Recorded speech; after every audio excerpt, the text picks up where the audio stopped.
Hey everybody, this is Arathas, and we're back with Night Call. And that would definitely make things interesting. Dog is happy. Channeling John Constantine and basically chain smoking and pissing off every supernatural entity in existence. It'd make existence very short. I prefer Stahor's idea. You know, listen to Mr. Sandman that plays from random but frequent sources. I'm okay with that. All right. So here we are. It doesn't look like there's any reason to talk to any of these people. Because looking around, I don't know. Honestly, I don't remember who this is. So I don't know if we've ever talked to them. Easy way to check. Does that lady's face show up anywhere over here? Like she does. No, that other one's new, it looks like. All right, then. We'll go check her out. That sounded much sleazier than I intended it to. We'll go pick her up. Shit, that didn't sound any better. All right, let's go. The two passengers getting in your cab can't be more than 17 or holding a board game in their hands. Oh. So these aren't the ones I was taking to the hotel so they could get laid. This is a different set of youngins. Jumanji. If that's the case, they need to get the hell up out my cab right now. 5 miniatures and a dozen oddly shaped dice clatter on the board as they settle in. Man, that's how you lose dice and miniatures. Don't do this. The girl speaks to you. You're not an expert, but it looks like her clothes are a brand name. We're going. Are we? She turns to her friend. Where are we going, Pierre? To Xenofex's secret chamber. I mean, in real life. Come on, focus, dumbass. I am focused, just I never saw Rodolph's mom like that before. She was screaming, waving her arms. It was awful. You clear your throat. The girl speaks up. Okay, we'll go to my place then. Etoy or Etoile, please. Man, I am so sorry to anybody who speaks this language or native to Paris for all the butchery I am performing upon your language. She turns to her friend as you start driving. We'll start playing again at home? We can't keep playing. We're missing a player. Rudolph, I'm just going to call him Rudolph, isn't allowed to play anymore. But we're so close to finishing. You know full well Rudolph won't be playing. His mother said he wasn't allowed to anymore, and he'd never dare lie to her. He's as cowardly as an elf from Vriot. They smile in tandem. You suppose it's an inside joke.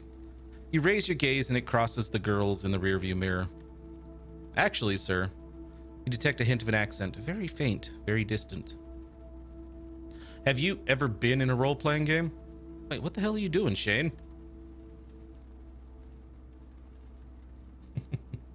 Calm down. A role-playing game? Yes, you play a character, you fight monsters, find hidden treasures. You definitely can't place her accent. We usually have another player, but his mom is a bitch. Oh, demon, sorry. They smile at one another, another inside joke. It would be really cool if you could play with us. All we have to do is take down the big bad guy in the story. Xenofex.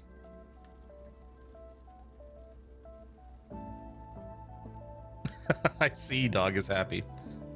And we'll be done. You watch them. Have no fear, I'm the game master and I'll explain everything. Yes, don't worry.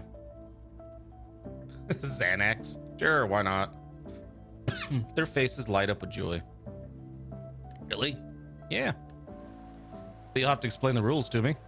Don't worry, you can play Rudolph's character. It'll go quicker that way. See, they even spell his name differently. How the hell am I supposed to pronounce it correctly? I'll tell you a story, and you can choose what you want to do.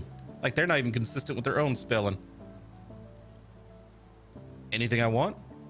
No, not anything. It's roleplay. You have to play a role, be your character, respect his alignment. His alignment? She turns to her friend.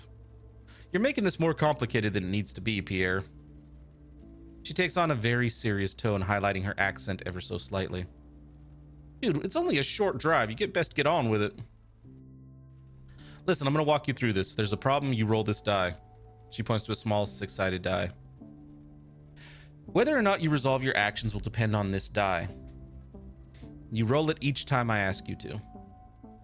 I'm driving. I'll do all the rolls, don't worry. The important thing is to choose wisely, not to mention your life points. Since you're playing a thief, your character is pretty weak. If you take too many hits, you die. Other than that, I think it's best if you just go with the flow. You'll see, it's much easier than it seems.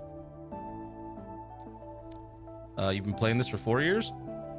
Yes, it's captivating. I'm the game master, so I write the encounters, the characters, the monsters.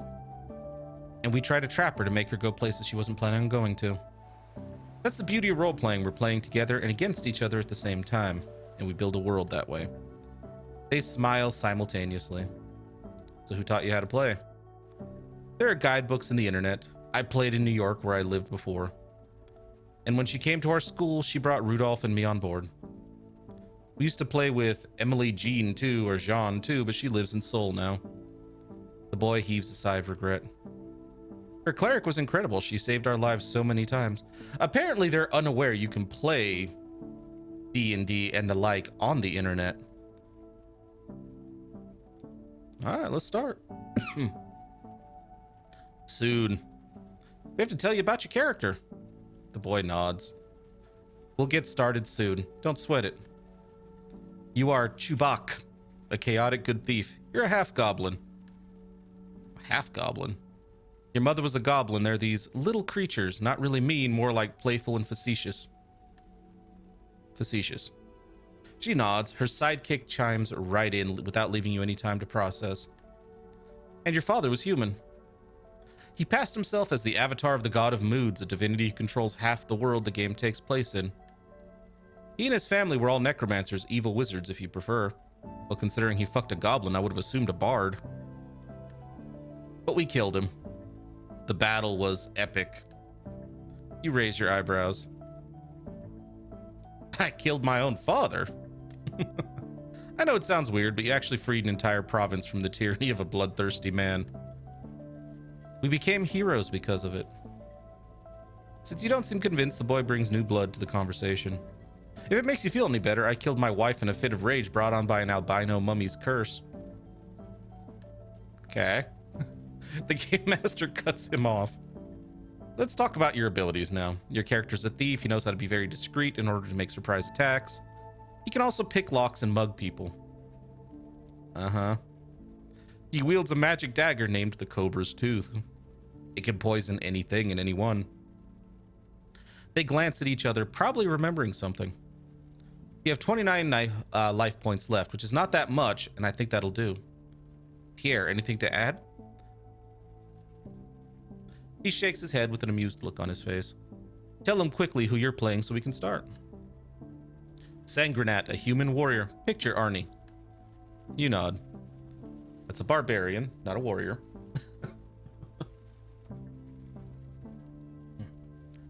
I'm just like that, not much gray matter up top.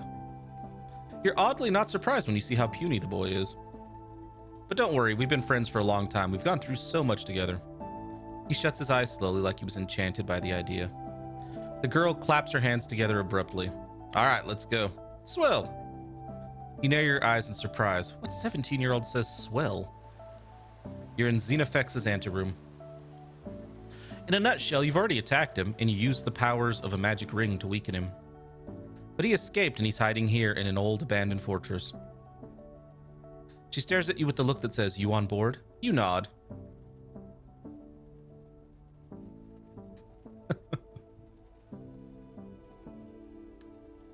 You explore your surroundings, run your fingers over the heavy tapestries that cover the dark walls. Before you is Xenofex's gate, a venerable wall sculpted in the finest wood of Nert. When you say that, Stahor, do you mean that he fits most with Thief as far as D&D classes go?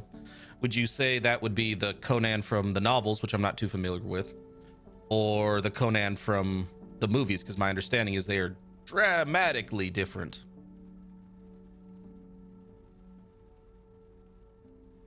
Because I know a lot of people say, yeah, the movie one's pretty much a pretty big bastardization of the novels. mean, I still enjoy them. They're like guilty pleasure movies, but that's what I've heard. Like I said, still haven't gotten around to the novels. Before you is Xenofex's gate. Okay, yeah, made of nert. You know you'll never be able to get through it. You'll have to find some other way.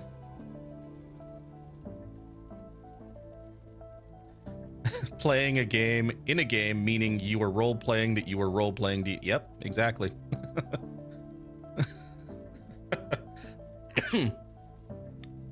Yes, it's swell. You have to find some other way. What do? Silence. Pierre holds out his hand. Your turn, Chewbacca. Wink. Little creepy, but what do I do? Tell us what you want to do. So like you take a deep breath. I take a look at the tapestries. I look around, or I look for a lock. Let's look around. There's a door in front of you and tapestries to the side. The boy nods to the game master. And something grabs your attention. One of the tapestries seems unusually clean. She watches you. I go in for a closer look. I ain't touching the tapestry. You take a closer look first. I move forward to see what Chewbacca is doing. I point to the tapestry we're talking about. It's strange, really, like someone touched the spot a lot. Ah, I got it. I lift up the tapestry. The game master smiles at her friend. It's too heavy for your tiny half-goblin arms. Man, we are a weak little bastard.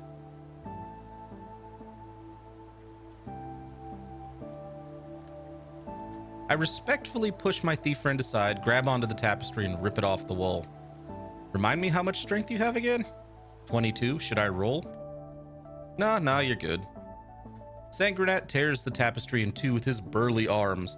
The cloth falls to the ground, unveiling a sort of medallion on the wall. Chewbacca, you immediately recognize it. It's an incredibly powerful magic lock.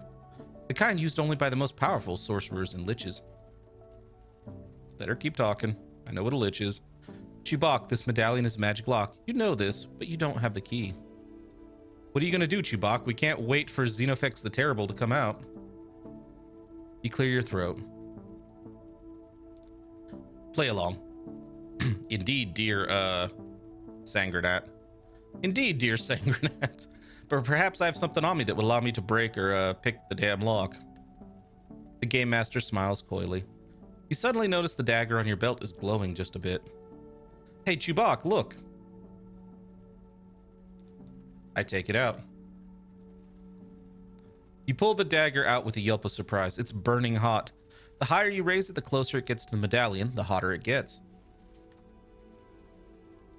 The princess was right. She told us the snake was an ally that would open doors for us. Well then, do you dare open the door? You nod. I gather we don't have any choice. If we want to open it, I use the dagger as a key. There is no hole in the medallion, but as you bring the dagger closer to the wall, the stone appears to open so very slightly. The blade slips between the bricks. You turn it slowly, and the gigantic door begins to shake. I pull out my axe. The door opens, but not as you imagined. Each piece of carved wood pulls off like it were coming to life. All of a sudden, the coast is clear, and Xenofex's chamber is before you. I would actually say nothing and let, like, the meat shield go in first.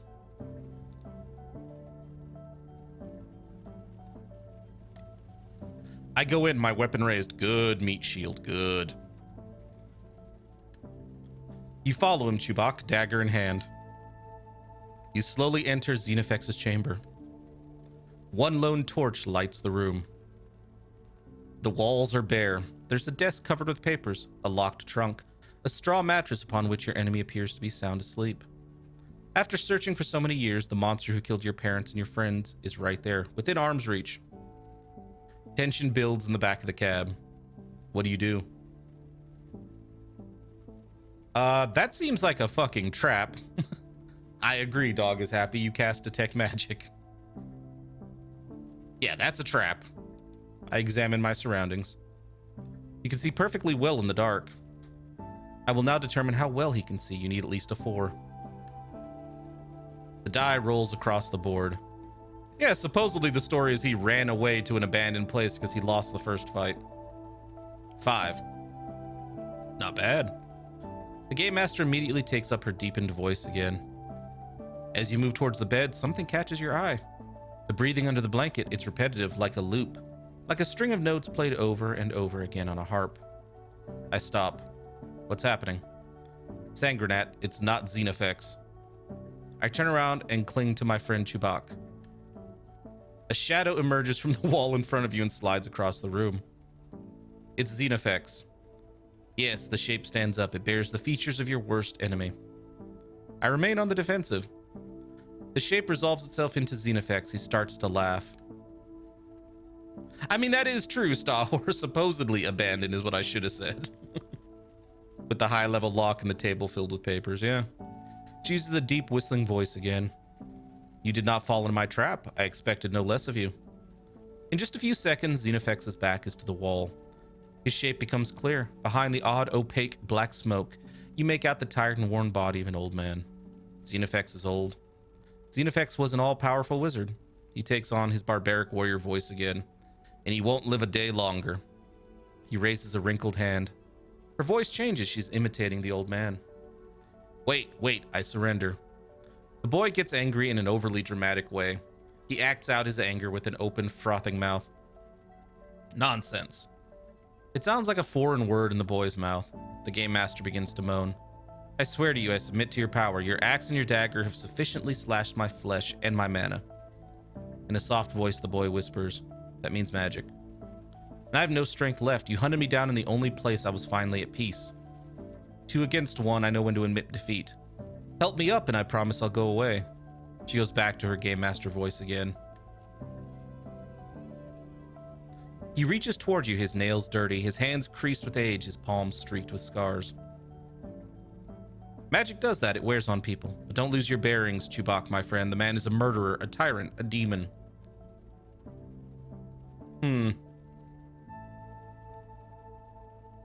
The obvious choice is we have to kill him. Or I'll leave it up to you, Sangranat. But we could also... I don't know. I feel like also saying we have to help him might derail it a bit. But it is the kid's choice. It is their game for years. So yeah, I'll leave it up to you. I choose? Fine then. He closes his eyes and looks terribly serious. I'd kill him with my bare hands if they were all I had left. He breaks out in dramatic laughter. I raise my axe, and I pull out my dagger. At your feet, all shriveled up, Xenofex is shaking. He screams. No, please don't. It comes out in a croak. The Games Master rolls several dice, one after the other, without a word. What are you doing there? Nothing. She slowly raises his head to look at you and her friend. At that very moment, time seems to come to a halt. Everything in the room flutters and stops, everything but Xenofex's shadow. It jumps at Chubak's throat. What? His grasp constricts around your neck like the all-powerful grasp of a dreadful bronze python. Huh? You can't breathe. You're becoming more damaged by the second. The boy jumps with joy. A countdown to death. Wait for them to continue. The boy turns to you, obviously very excited. It's a new rule in this edition of the game. I've been dying to try it for months. He turns to his friend. You're the best game master ever. The girl blushes a little. Why don't I explain it to our newcomer? In a countdown to death, we each get a turn and you can only choose one action. Each time you play, you get damage. Excuse me. Which means your time before death is limited. Speaking of which, she goes back to her Game Master voice. His incisors are sinking into your neck. You feel your soul being sucked right out of you. Oh, what's my constitution? I should be able to hold my breath for a bit. They did say you're a weak little goblin, dude. I mean, you were so small and weak, well, half goblin, you couldn't even lift up a damn tapestry. I also noticed we've been sitting in this little section of road for a while. Which probably looks kind of creepy to anybody walking by.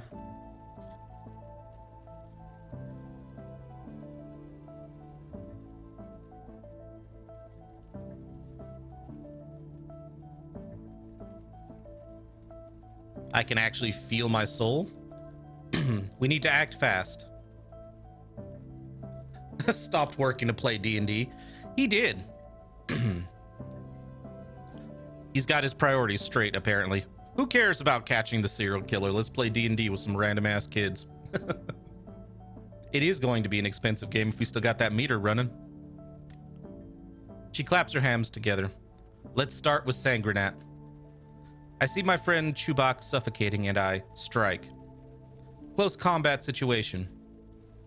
So if you roll a 1 or 2, you hit Chubak, a 3 or 4, and you miss a 5 or 6, you reach your target. That'd be my reaction. Don't worry, I have my dexterity bonus. So +1 on each roll. The die rolls across the board. 6 + 1, a hit. Straight away, the Games Master rolls for damage. Yes, priorities. A stream of calculations ensue. You feel a bit excluded and lost by all the rules. Critical hit, 16 + 10, 26. Well done. He flashes you a wide grin while the Game Master rifles through her papers. Your turn, Chubak. May I remind you that Xenofex is strangling you and has your arm in a hold. Pretty hard to move in these circumstances, but not impossible. You clear your throat. If you move, he'll probably tighten his grip on your throat. If you stay still, it might make it easier for your partner to aim. What to do? The Game Master looks impatient. I say stay still because it gives him better aim. And yeah. And it'll make him feel like the hero if he wins. I mean, this is his game. Stab it.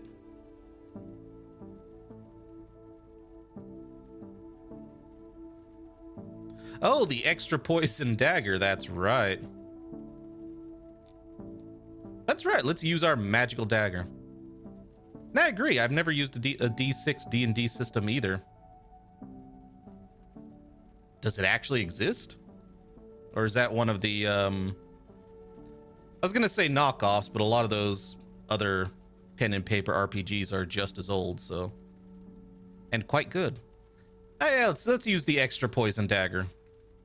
The dagger's already in your hand, but there's no way you can bend your arm to get to Xenofex. Your attempt annoys Xenofex. You feel the ring of his hands tighten around you. Your soul slips away quicker now. Xenofex's turn. The Game Master's gaze falls to the meter. Usually in a countdown to death, there's a whole system for residual death in DOT. That's short for damage over time. We don't have much time left, it would seem, so, she rolls the die. Xenofex is still bleeding you to death. Roll 2 dice plus 5. 1, 2, and 5 makes 8. Your passengers look relieved. Okay, second round of the countdown to death. Pierre, try not to kill our driver, please. Think riders did not want or know enough to use real D&D? Well, I mean, real D&D. Okay, I take it back. From what I understand, most recent D&D is a lot more streamlined and simpler than, you know, like, what was it, 3rd edition, as I think with the last one I played? Long time ago. He flashes you an embarrassed grin. I'm a warrior, so I strike. Pierre, it would be a shame for your axe to end up decapitating our poor friend here. I'm role-playing Shane, sorry. That's just how it is. Their voices become more distant the longer their argument draws on. Apparently, Pierre's the type that always likes to play the rough guy. Shane wants her players to have some finesse. Don't do that, Shane. That's not your job. Your job is to set the stage. Don't tell him how to play, lady. Your mind wanders for a while. Pierre and Shane, odd pair. Where exactly are they from?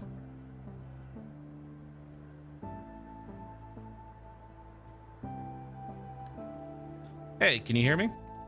You're snapped out of your thoughts. Sorry. I said that Pierre missed Xenofex again. Uh-oh. Exactly. But we still might have one chance. The DEM ring. The what now? Yes, it means... She looks embarrassed for a minute, then spits out. It means Deus Ex Machina. Most importantly, it's a treasure. An all-powerful ring you found on your father's body. It can spark an explosion of fire. But if you use it, well, you die. But Xenofex would die too. You don't quite get what the problem is. After all, it's just an imaginary character. So what do? Do we go out in a blaze of glory and sacrifice ourselves? It's not our character. So in the event that Rudolph comes back, because you never know.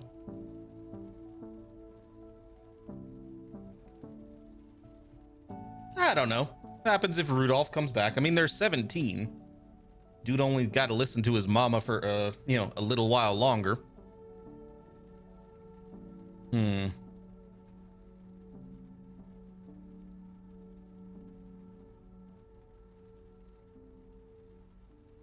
Fuck Rudolph. The original character can't play, and it's clearly the end point for the campaign. That's true.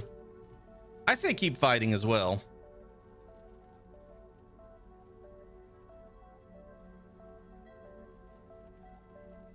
And actually, I have played Stahor, back to when we were talking about other games. I have played pen and paper RPGs that revolve entirely around a D12. Like, there are no other dice. So, let's see. I think we should keep fighting. I'm not gonna blow everything up.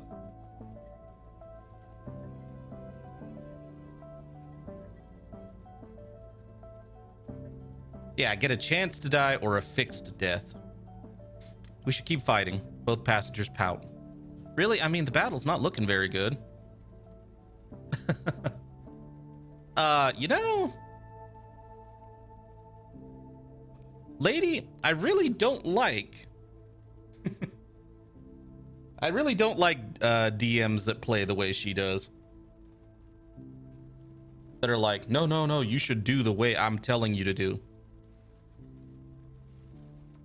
So, I am sure. Oh yeah, D&D offshoots. Okay, that's... yeah, fair enough. I'm sure you don't lead me. Chewbacca, you chose not to use the ring. As your turn starts, Xenofex's voice resonates in your head. Come on, spit it out. Pierre. Sorry. She speaks in her Xenofex voice. Chewbacca, why are you doing this? Wasn't killing our father enough? The boy gives a high-pitched yelp. I knew it. It's his brother. It's a fucking soap opera now. The scene begins to feel far away, blurry. The game master goes back to her normal voice. Xenofex strikes, but using his very last bit of strength. Dice roll. Screams abound. Your mind is far, far from your taxi. That seems like a bad idea. What are the fucking chances? Your brother. Someone taps you on the shoulder, calls to you. You collect yourself and break. Shit. I'm sorry. In back, the kid seems surprised. You wouldn't answer. We were getting worried. I don't know what came over me. I'm really sorry. In any case, we lost. Xenofex killed you. So it's over? There was no way I could win without you, so we ended it. Xenofex won. You start driving again in an attempt to gather your thoughts. Ah, I'm sorry. The boy has a strange expression, but his friend looks rather relieved. No, really, we needed to end this game. Pierre is disappointed, but Pierre will move on, won't he? He shrugs. What choice do I have? Exactly, we have finals coming up, college applications to fill out. We won't have time for this kind of thing anymore. It was great while it lasted, but now it's time to... don't say it. To grow up. She turns to her friend and smiles. I'm fairly certain grown-ups play D&D more than like teenagers and children, but... again... She turns to her friend and smiles. I'm messing with you, Pierre. Don't worry, we'll keep playing. All right, then. It's just not the same without Rudolph. A few minutes later, you arrive at Place de l'Etoile. It's right here. He points to one of the fanciest buildings in the neighborhood. You pull over as soon as you see a free spot. The girl pays the fare as her friend puts the game pieces and board away. Thank you for tonight. It was really very kind of you. Even if we didn't manage to kill Xenofex. For what it's worth, if you enjoyed it, there are places in Paris where you can play, you know. His friend looks at him with amusement. Come on, Pierre. I wanted to thank you. It was really very nice of you to do this. Yeah, I've been here for like an hour playing D&D with the kids. Thanks for the game. The girl waves to you. With utmost delicacy, they exit the taxi, taking the game board with them. You watch them as they enter the building. You immediately notice the security cameras just above the door in the lobby, which is so well lit, it can't be good for the environment. You turn the key in the ignition. Xenofex was... You shake your head, push the dark thoughts back into the deepest part of your mind. Strangle it. You close your eyes, clench your eyelids shut. You sit like this for a moment before taking a deep breath. I think one of my favorite ways that I have ever read in a pen and paper RPG about how to use dice was a game, quite an old game. I read a reprint of it that my friend had.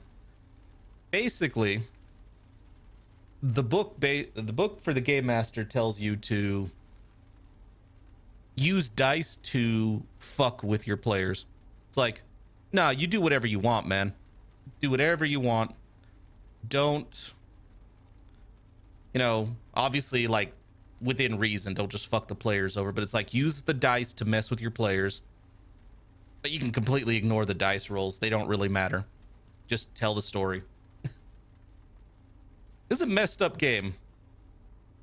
The book was entertaining to read. It was Paranoia for those who were interested. And yeah, it basically says, if you really want to write a decent, like if you wanted to do a more exciting story, it encourages you to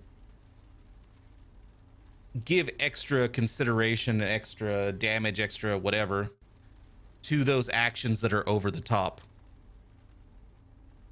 So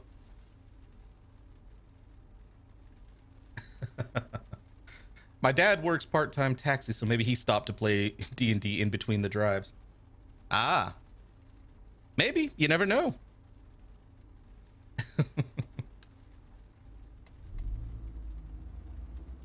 Would certainly be a fun way to pass the time.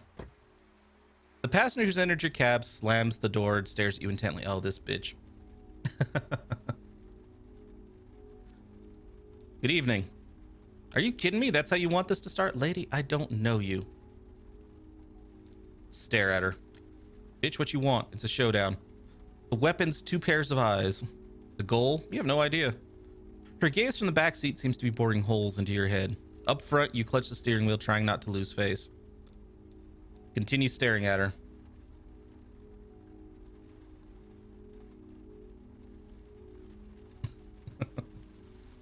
Yeah, Paranoia was quite unique. Nah, she just... This lady's got... she blames me for basically fucking her own life up. Continue staring at her. It's trench warfare. You on one side, stiff neck, red eyes, aching muscles, jittery from not having smoked for days. Oh, bullshit. I see this dude smoke every night in bed when I think, you know, which is probably going to kill him, frankly, but... And her tense, nervous, practically foaming at the mouth, obviously burning with pent-up rage.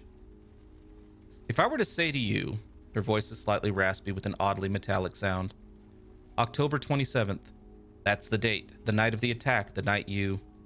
What if this passenger were the Sandman? 10:46 p.m. No, the attack took place later. Does that ring a bell? You nod your head. Yes, it does, miss. Don't you miss me. Not another word. Bitch? She waggles an accusing finger at you. Last October 27th, you were in this very cab driving a fare and you committed a crime. That's right, sir, a crime. Interrupt her. Listen. Her voice goes up a notch. Believe me, you don't want to interrupt me. Bitch, get out my cab. I'd spent the whole day working like an idiot for that rotten newspaper. Do you have any idea what I do for a living? This lady, basically, her issue, and let's see if she goes into it. If it doesn't, I can throw her out my cab, I will, and I'll just tell you what her problem is.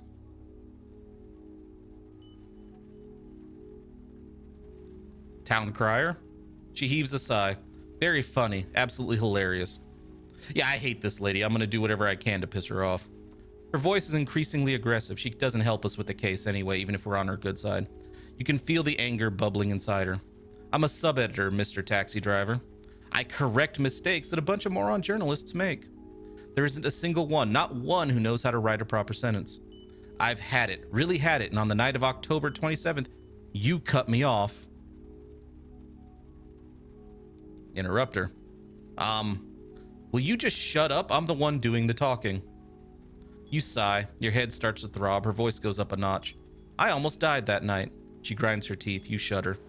I crashed my car. My boyfriend's car, that is. The same guy who made yet another comment about women drivers. The neighbors called the police that night. I made such a scene. To think the guy dares call himself a feminist. She pauses for dramatic effect as a disturbing smile spreads over her face. Interrupt her. What does that have to do with anything? Everything. Her voice is suddenly noticeably quieter, almost fragile. The next day, no more boyfriend, no more car. This is why I don't like her. This whole thing, her whole life, she acts like getting cut off destroyed her whole life. And she doesn't even seem to really care that she lost her boyfriend. Her focus seems to be more, I don't have his car anymore. I messed up a job interview with a major news outlet, a paper where people know how to write, where they follow basic rules of French grammar. Again, I can guarantee you they probably don't. There are editors for a damn reason. And there's a reason every news outlet has editors.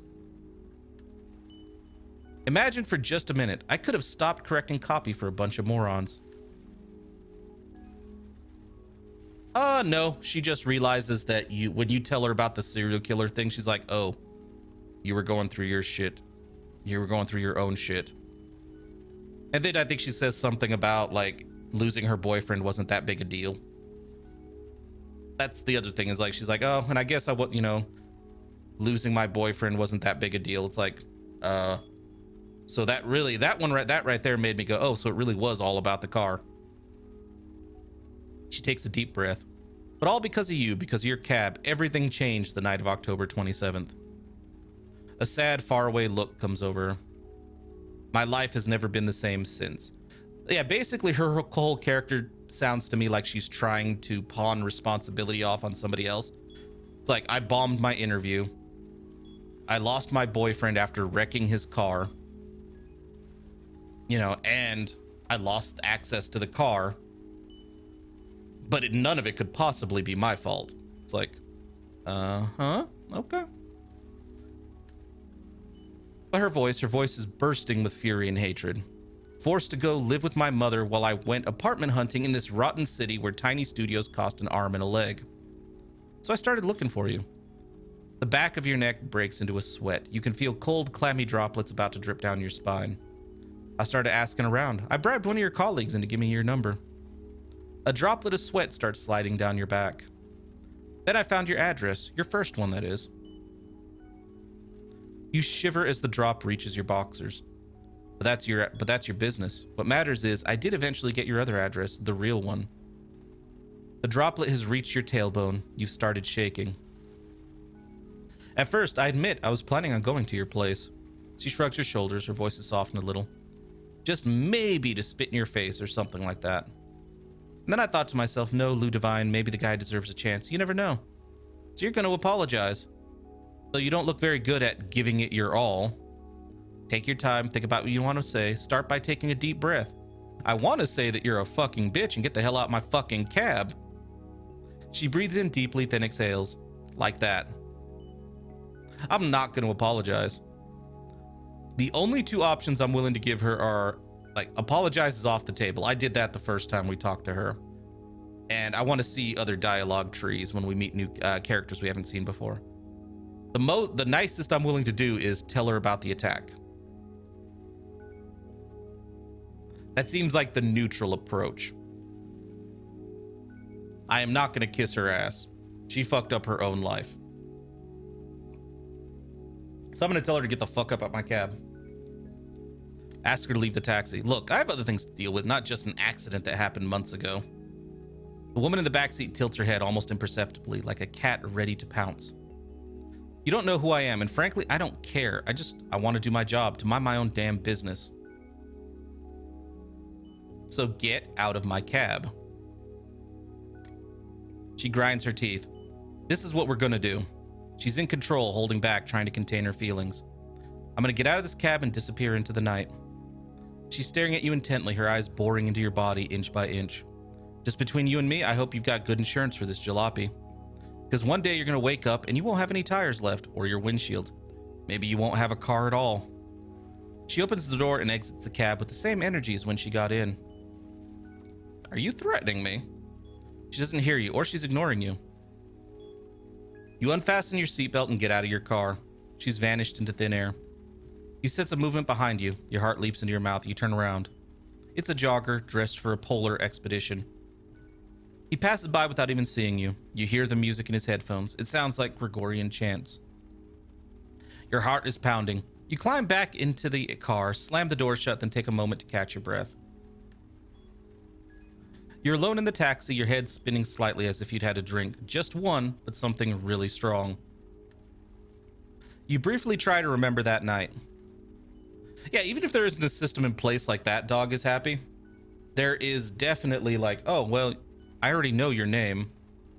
You already told me the date that you got into an accident. So if you do vandalize the shit out of my car, all I have to do is tell the cops your name, the information you gave me about your life. Hey, look who we got. The person who threatened to do exactly what happened to my car. Lady's a dumbass.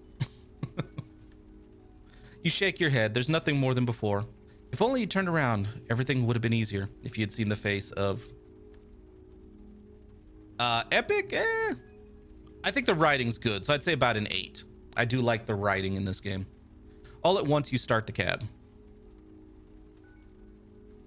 It is very slow-paced, though. That was my hesitation on the epic part of it.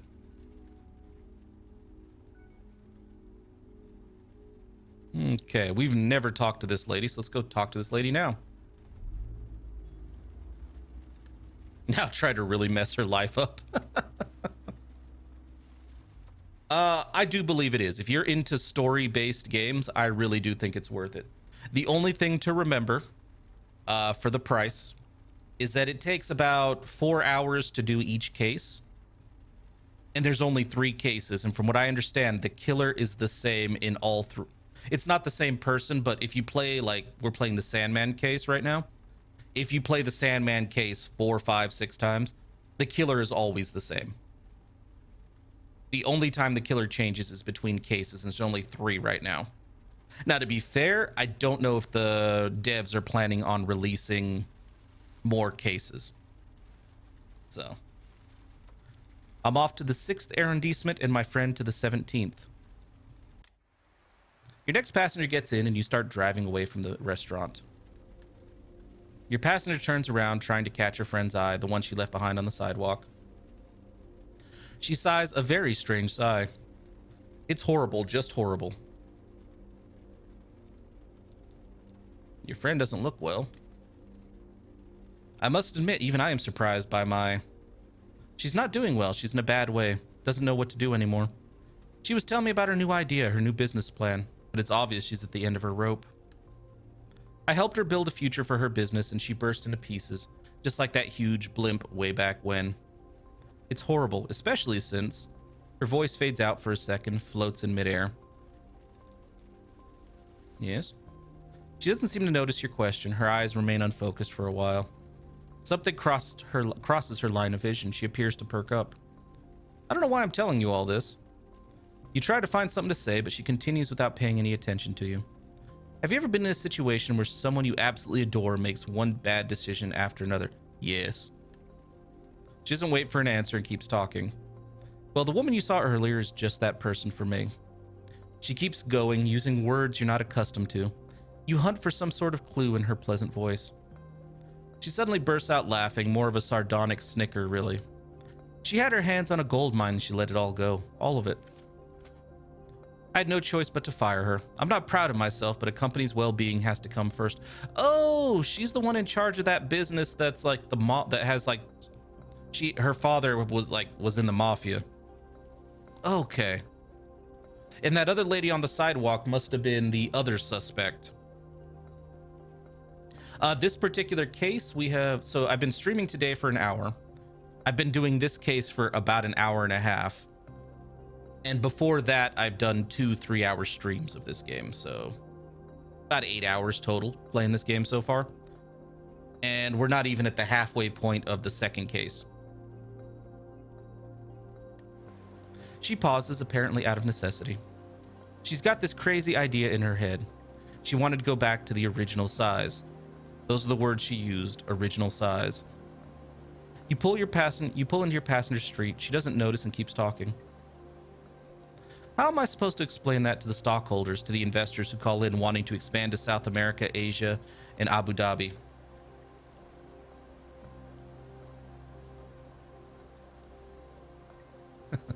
How does the game work? Basically, when you start the game, you are given a list of suspects and clues that some of them are pointless, some may actually be inaccurate, and some are tied to some of your suspects. Now, you can go around and you collect clues. Some passengers will give you clues. Like, there was one passenger I got that seemed like she wouldn't have anything to tell you, like, about the case. She was talking about how she wanted to follow her vacation fling overseas, and because she was truly in love. And you're like, oh, okay, so this is just going to be side story that has nothing to do with the mission. But when you stay on her good side over the course of the story, you realize, over the course of talking to her, you realize, oh, she's a journalist. She might be able to help me. And she gets you extra clues because you stayed on her good side, helped her out. So she got you some clues from a coworker who has been researching and writing stuff about the serial killer. You can also go to gas stations and read newspapers to get more clues. You can talk to gas station clerks to hear rumors. You can go to specific locations that you can get from newspapers, passengers, and all this other stuff that you can go investigate for more clues. And sometimes people will get in your cab and just give a random clue before they start in with their story. And all that's kind of important, because if you get to the final night, the 7th night, to pick a suspect to be the murderer that you turn into the police, you can't just randomly pick. You have to have supporting evidence, because even if you pick the right killer, if you don't have key evidence that will incriminate them, the cops won't accept it, and it's game over. So, also, to what Dog is Happy is saying about the game balance of gathering evidence and earning money, I would very, very, very much recommend playing this game on the story mode, because there's story, balanced, and, well, there really isn't, there aren't really any puzzles or anything. It's basically just picking dialogue options.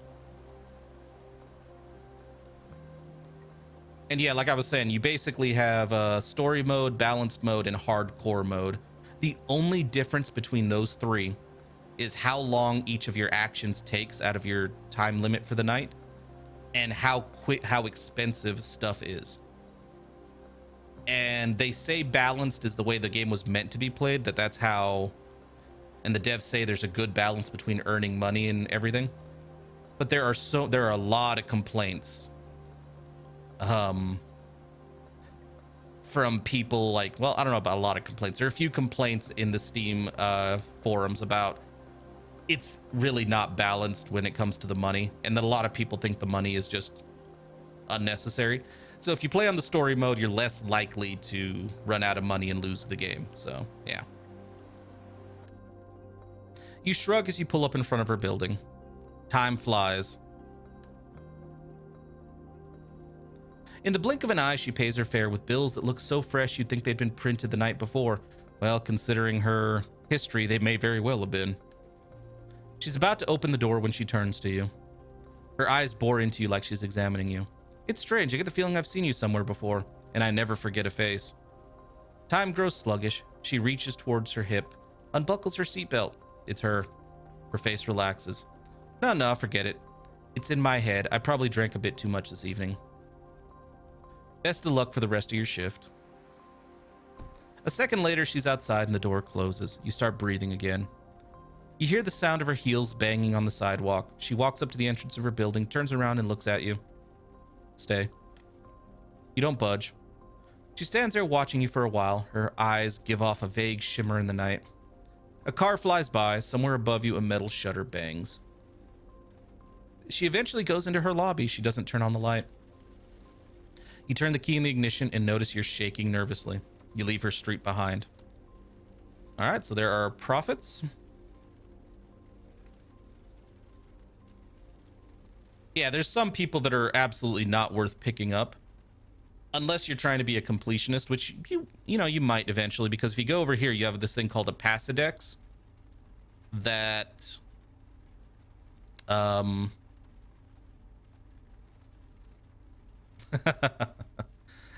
have this Pasidex that keeps track of all your conversations and everything from your passengers, and it carries over between playthroughs, even if it's different cases. So as you can see, there are a lot of people we haven't even seen before.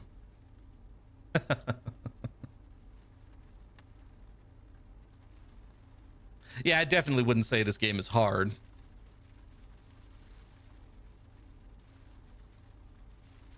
Then again, we did mess up our first case, so maybe. So that's our priest. I don't know if I've ever talked to this other lady. I think I've tried to pick this lady up before, and then we got the ghost. Yeah. A lot of people are saying the money system in this game is pretty unfair. But the devs seem to be pretty responsive, so I imagine they might fix that.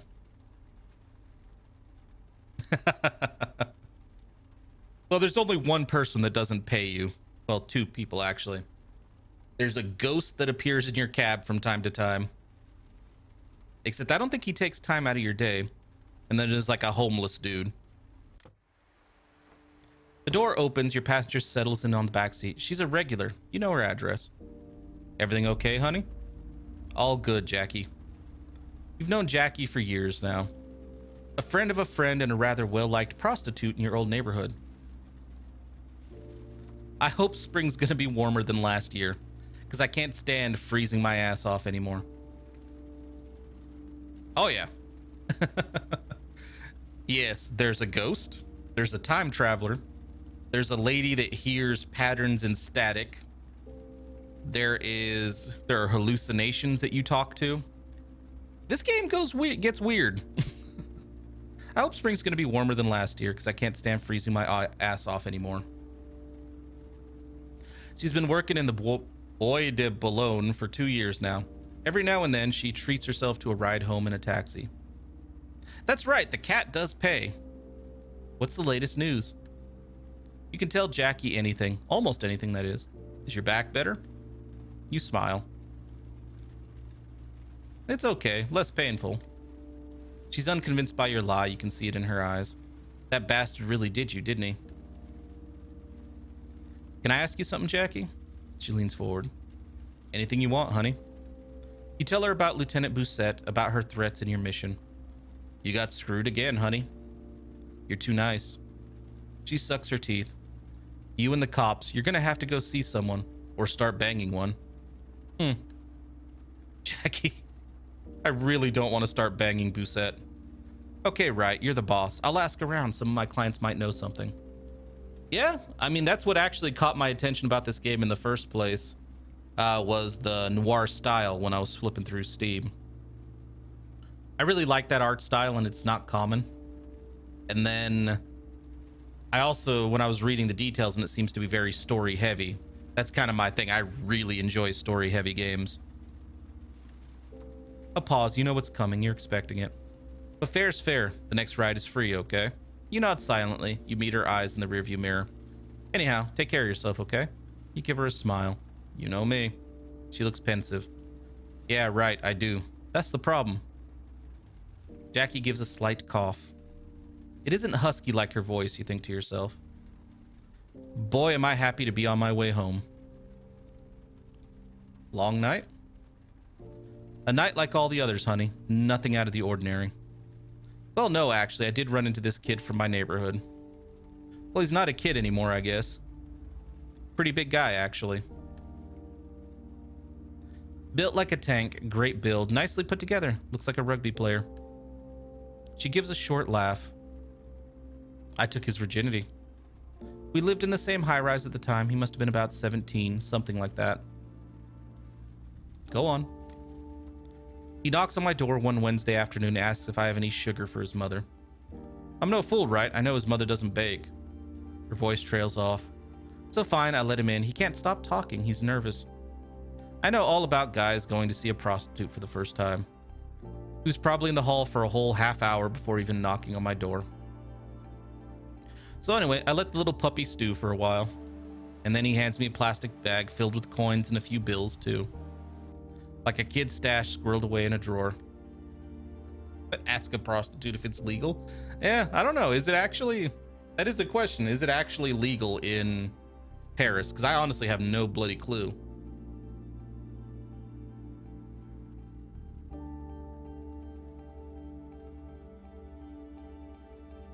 Like, I have zero knowledge of the laws and stuff like that in France. I know about, quite a bit of French history, but I have no idea about, like, anything else to do with it, honestly. She lets out a little squeal. He asked me to teach him. To teach him what, I ask. To make love to a woman, he answers. She gazes out the window absently. She is speaking faster now. Don't you have a girlfriend, I ask? He shakes his head no, then says, but everyone thinks I do. He wants to be a good lover when the time comes. That silly kid. She bursts out laughing. Bright red. He was bright red. I tell him, well, I can't make him pay. If I make him pay, I go directly to jail. And then I take him into the bedroom. She pauses for a minute. The raspy sound of her breathing is hypnotic. He does his bit, the kid does. Not a bad student. Like when you start a new activity, piano or biking. Well, at first you're pretty studious. You concentrate. Take it easy, I tell him. Gently. Don't use your teeth. Not right away, anyhow. He was a fast learner. A hint of a smile plays across her face. What happened to him? I ran into him a couple times afterwards. He was always very polite. He and his mother moved a few months later. You should see the kid today. Good looking, all muscle. I'm sure he gets lots of girls. He was pretty good at it even 10 years ago. That kind of thing gets around fast. You gotta admit it though. Guys who are good in bed are hard to come by. Then again, maybe I sleep with the worst of the lot. She gives you a sideways glance. What about you? How was your first time? Sure. A campground near my uncle's house. She was older than me by a year. A very thick Marseille accent.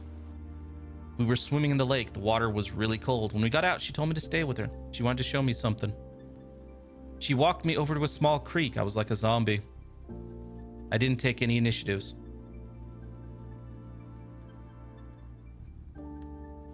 A brief pause. She's watching you intently. How was it? Tell the truth. She seemed happy with herself when it was over, but I don't know. I think I was more afraid than anything. Afraid? Yes, that's exactly it. Why?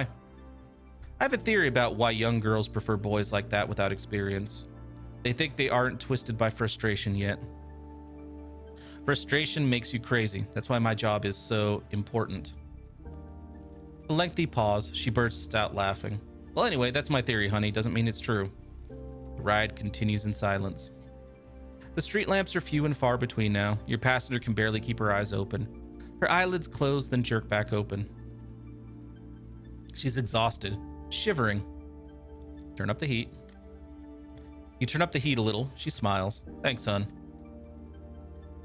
She settles in more comfortably, soothed by the motion of the cab. A few minutes later, you get to your destination. Always great to see you, hun. Jackie pays the fare. She climbs out of the cab, then leans back into the open car door for a moment. Hope you have a good night, honey. Your eyes follow her as she enters the halls of a dilapidated apartment block from the 70s. That still probably costs an arm and a leg. All right, we should be pretty close to that location.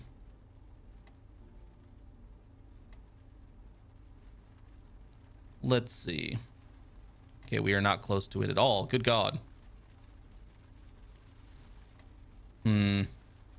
I don't know if we've talked to this lady before, so I'm gonna check the Passadex.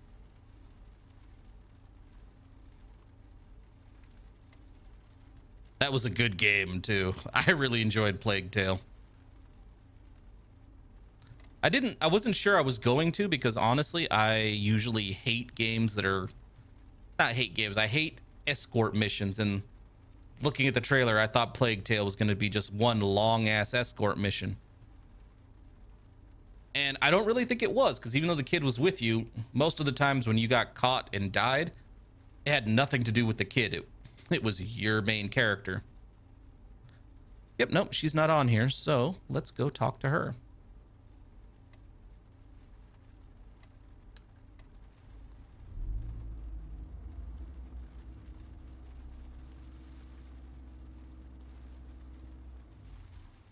I need to go to the 14th arrondissement, sure. Taking me away from that point of interest, lady. Your next passenger's barely got into the cab when she tells you where she wants to go in a frank and determined voice. You start driving. She's glancing around the cab and taking notes. Can I help you? Your passenger doesn't reply and continues to examine your taxi. She runs her finger over the cloth of the back seat, sniffles the seatbelt, opens and closes the window over and over again. She's a reporter, isn't she? Can I help you? Your young passenger doesn't even raise her head as she replies icily. Is that how you speak to all your passengers? She hangs on the last word of her sentence like she's letting the last syllable slowly escape her lips. When they're unpleasant, yes. It doesn't appear she heard your reply. Do you think the quality of your vehicle has an influence on your numbers? Honestly, the passengers don't seem like they could care less. They could care at all right now, because it's like, just get me home.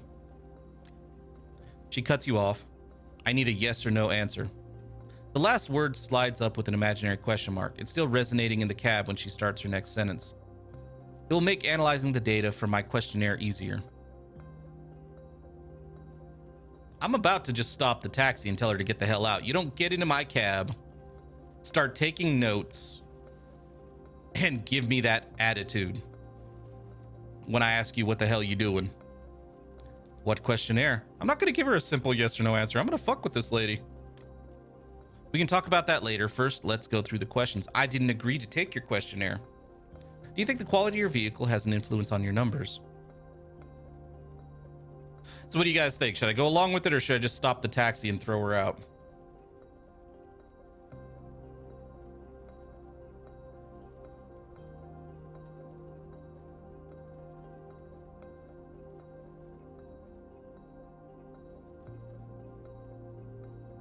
I agree. Let's do it then. You pull over suddenly. Get out of my taxi. She looks at you. Hey, no, wait. Do you know who I am? You look her over. Expensive clothes, stylish haircut, subtle but clearly valuable jewelry. You know what? I am completely okay with throwing her out. The second we try to stop her and her first reaction is, do you know who I am? Fuck people who do that. No. In your experience, she's probably from a wealthy family, likely a business student. In business school? I'm not going to go full on an annoying bitch, but Karen. Clearly, I don't think she's a journalist. I think she's in business school. No, I'm your future, and the future of your entire profession. Dramatic pause. I'm studying your business model, you see. She has a perfect, though exaggerated accent, and I discovered something that neither you nor your competitors have picked up on. Another dramatic pause that lasts a little too long. Get the fuck out of my taxi if you're gonna base. She's being a complete bitch. Get the fuck out of my taxi. The young woman snickers. People like you make me sick. You fight against progress because it shakes your pathetic little life up. You couldn't recognize innovation if it ran you over in a limousine. Good luck with your shitty ass cab. She gets out and slams the door. You stay quiet for a moment. Something is at the back of your mind. Nothing very happy. At least the notion that you serve a purpose on this planet. Yeah.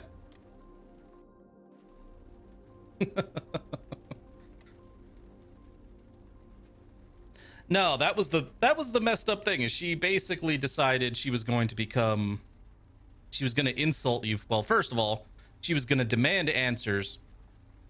And when you asked her what she wanted, she got pissy because, like, she's like, do you treat all your passengers like that? Lady, you are sitting here inspecting my cab. And then she decides, when you give her an answer to her little questionnaire, she tells you to shut the fuck up and only give her yes or no answers. And then when you call her on it and pull over, she's like, she decides to go the whole, do you know who I am? And then she gets insulting. Like, then you're like in business school, and then she starts insulting your profession. So you tell her get out, and she insults you some more. So it's like, yeah, fuck you. Get the fuck up out here, lady. I think we've talked to her before.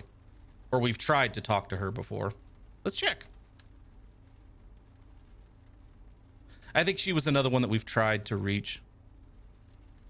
Oh, we know her.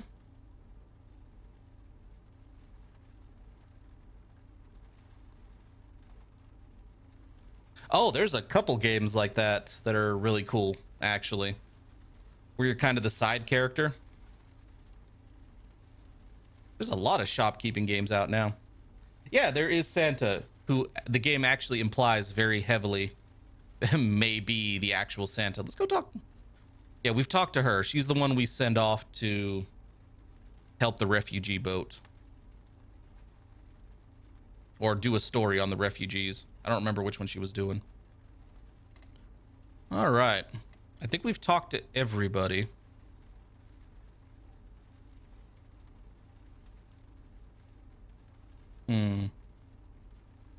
Yeah, we've talked to every single one of these people. So I think what we're going to do is we're going to head to a gas station, get a clue, get a newspaper, let these guys reset. And if it hasn't reset sufficiently, we're going to drive over to... Oh, hell. We're going to have to read our newspaper because we can only get one newspaper a night. And this is the same every time. It's like, this is how a gas station works. It's like, oh, really? Is that how they work?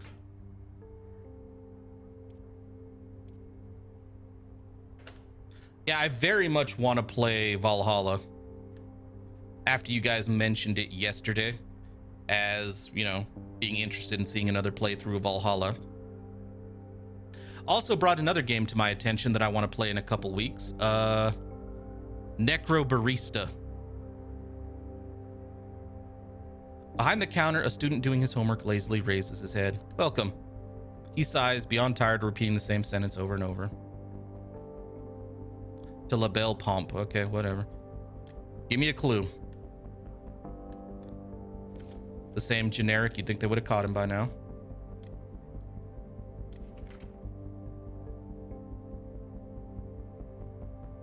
Okay, we got the newspaper.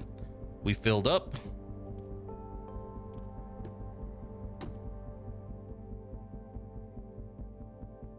Okay, so what I'm going to try to do, none of these people are new. These are basically all people we've talked to before. Let's read the newspaper, and if we have time, I'm going to send us over this way. You pull the newspaper out of your glove compartment and start leafing through it. Eventually, something grabs your eye. It's a rather positive critique of a bar called Solole. Yeah, we've gotten that one before. Keep reading. You stop reading and go back a few pages. You thought you saw something. You happen upon a flashy ad for a startup of taxi restaurants. Its name? Mobile Home. You sigh. You only have a third left to read. As soon as you get to the page, you stop. Your instinct tells you to look at an in-depth article about the albatross 6 months after the tragedy. It's all very vague and gives no new information. Even more disturbingly, the tone is quite cynical, mean, even when the journalist refers to the tenant associations. You shut the paper. It'll end up in the trash tonight. If you remember, it's there. So the albatross is the fire where that one dude's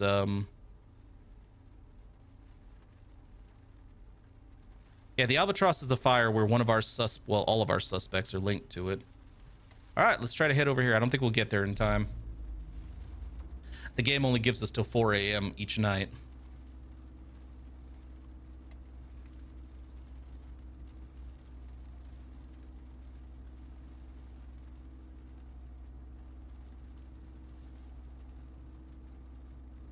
But yeah, basically what I was talking about before is when I was looking at that Necro Barista game, it basically sounds like you run a coffee shop for the dead. And the way it works is the dead in this world get one last night. 24 hours before they move on. And you're basically, you work at the coffee shop. It's supposed to be very story driven, interesting art style. I'm looking forward to it. You pull up in front of a small cafe. The place seems straight out of the 70s. You catch sight of Marco just sneaking inside. It's late, but the place is still open. You climb out of the cab and follow him inside. The bar reeks of smoke. Smoking is banned, of course, but some places let customers do as they please. At this time of night, it's either beer or chocolate. A man probably about to go clock in is eating a ham sandwich. If you played the game, it'd go for a paper at the beginning of the night and save scum until it gives something useful. You know, that would actually work. Yeah, considering, yeah, when you load your game, it always takes it at the beginning of the night.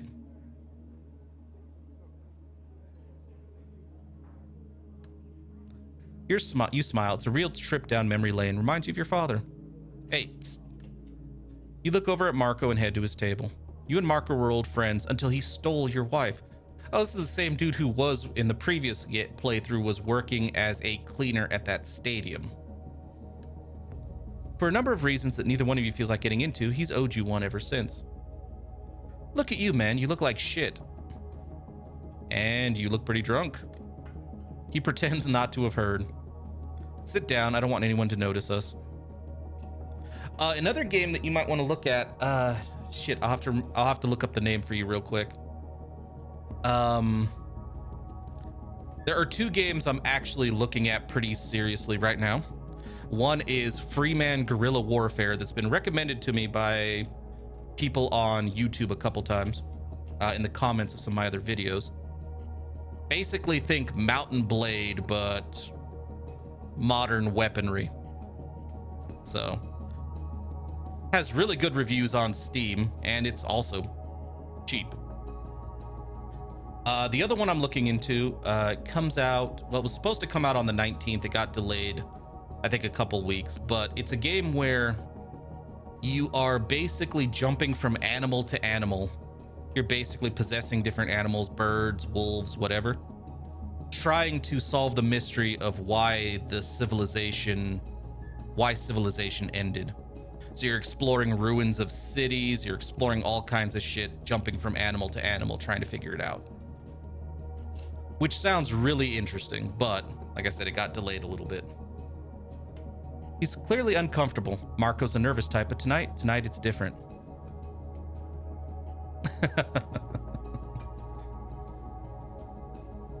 No worries, we're fine. What are you so worried about?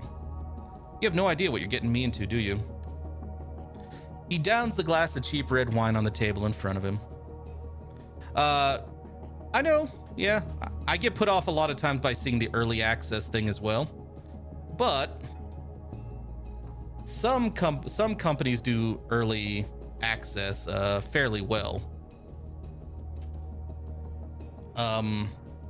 For example, that Freeman Guerrilla Warfare, which I haven't played yet. I'm just going to throw it out there. But from what I can tell, the devs are really active with the community, and update like every 2 weeks, I think.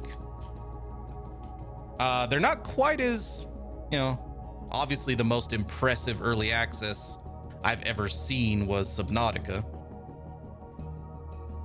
Subnautica's early access was good enough that it made me not completely discount early access games entirely. But I'm still very cautious with early access. I got to do my research. I almost never jump on an early access game as soon as it's released in early access because I don't know how the dev's going to follow through yet. So, I don't know. The reason I like Freeman is basically I thoroughly enjoy. I can't even tell you how many hours I put into all the Mountain Blade games at this point. And that was their big influence. They wanted to do Mount and Blade, but they wanted to do it with modern warfare and with an RPG system in place for like all your soldiers and stuff. So it looks really interesting to me. I'm not sure how interested I would be without the Mount and Blade aspect of it, but yeah, I'm probably gonna check it out, so we'll see. I'm sticking my butt out for you, man. If anyone finds out, I'm out on my ass.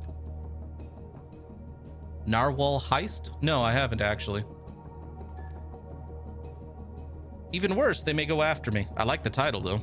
And they aren't a bunch of softies over there. They're ruthless, real sharks. His voice takes on a plaintive note. Why the hell do you care if that guy worked at Diamond anyhow? Admit it, you're just doing it to piss me off. That's not true, dude. I'm trying to find out who tried to fucking gut me and disembowel me, okay? Every single time, man, it never fails. I find a job and settle down, then you show up and make a mess of everything. He fiddles with the empty glass. That Jean Breton guy you asked about, yeah, he worked for Diamond. Jean Breton was the Sandman's first victim.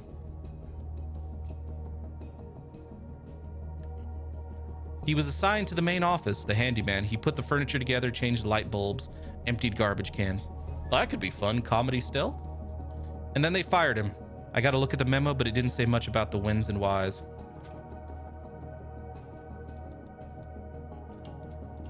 That's all? He heaves a sigh. No, that's not all. You detect a note of urgency in his voice. He's upset, irritable. That Breton guy of yours was a pyromaniac, got caught setting fire to some boxes in the parking lot. It wasn't the first time. They fired him on the spot. So come on, what's this all about? How do you know the guy? I don't mind sharing the information with this dude. Killed the Sandman? Are you serious? Yep, dead serious. Shit. Shit. He stands up all at once, his chair scraping the floor, his hands shaking. This is the last time, man. Don't ask for help again. It's the last time. He storms out of the cafe, the heavy door banging shut behind him. Dude, you asked. You sit there a while without moving. The bar owner nods over at you with a whistle. Hey, buddy, that pal of yours, he didn't pay. Of course he didn't. You pay Marco's tab and leave. The cool air sets your mind in motion. So Breton had worked for the group Diamant, and he was a pyromaniac. There's no way that's a coincidence. You climb back into your cab, your head still heavy. The hum of the engine brings you around. You've still got a long night ahead of you.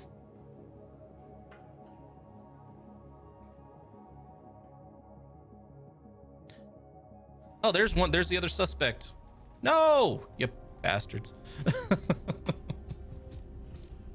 Yeah, some of these suspects are really hard to get a hold of.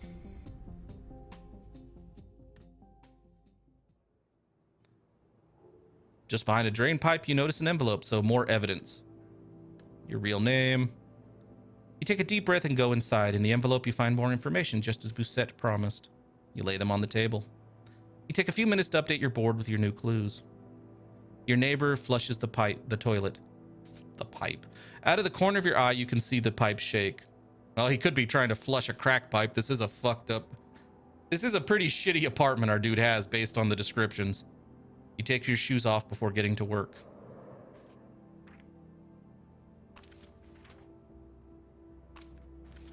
Okay, not enough time to open the rest. Or at least to open the police report for the fourth victim. All right, to the board. Aha, she was. So the lady that we basically pissed off is, yeah. Okay. So it's true. She has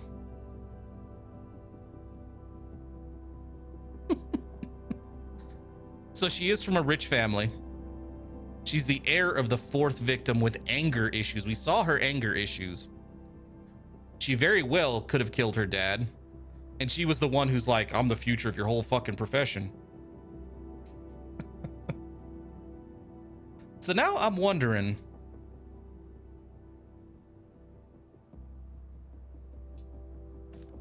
All right, so we need to, like, seriously, that is one of the biggest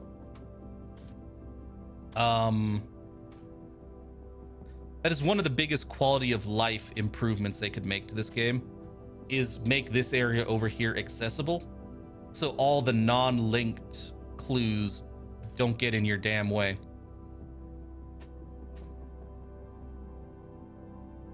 Because you have so many clues that go to multiple people.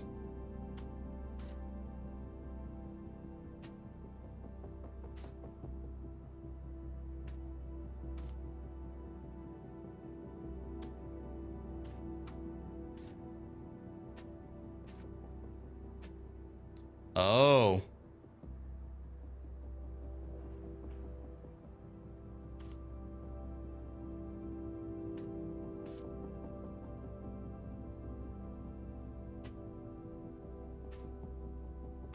I have a really hard time with games like Outlast.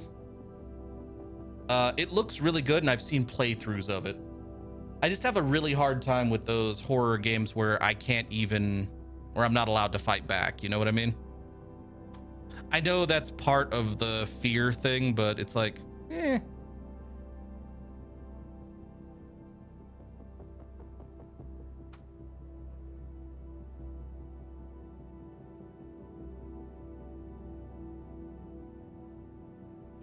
That's a good point. All right, so we have a victim who worked for Diamant Group in the past. Well, she's the CEO, so she's not. So she doesn't technically. Well, I guess she does technically work for them, but it just says in the past. Okay, so because they're both linked to Diamant, so these two. Why isn't that linked to her though? Okay, I guess she just lives in a studio owned by her family and Group Diamond. Okay, never mind. Witness described as an old man or a woman. So, shouldn't be Christoph, but Christoph should have information.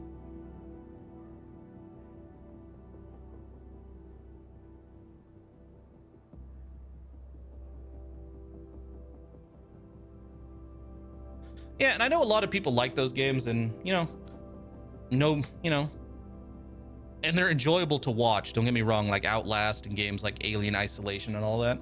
They're fun to watch. I don't know, I just have a hard time with them. I don't know why.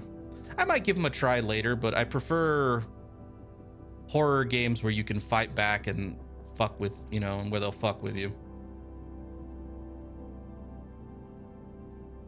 Like, I kind of prefer, if we're gonna go like that way, I kind of prefer like Dead Space style games. If we're going for like that first or third person horror. It is very heavily aiming towards Anita right now, which doesn't make sense because sure, it does have the mafia links, but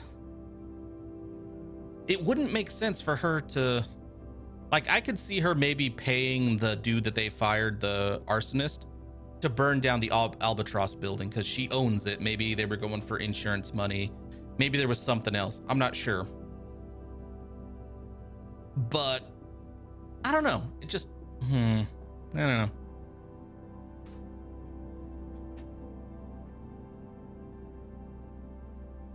This guy, he's an escort. Seen near the crime scene 2 months before. I don't know how that makes a difference.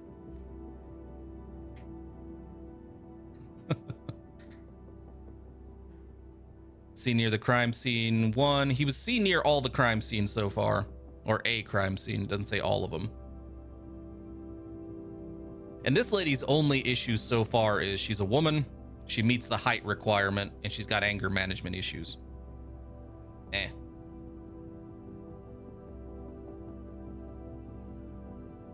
Oh yeah, when I played through Dead Space, if I saw a body, I shot the damn thing before I got too close. Like, I just, as soon as I saw the body, it's like, open fire. However, okay, I was gonna say tears found on victim 3. I was gonna say that could be her, but her father was or mother was the 4th victim. That almost seems like motive right there, though, that they're not linking, and I don't like that they're overlooking such an obvious thing. Is like, she's got anger management issues. she's an entrepreneur, so she wants money. Like, the way she acts, she wants money after we talked to her in the cab. And she's the heir of the fourth victim who just happens to get murdered. Like, most cops would be like, hey, look, motive.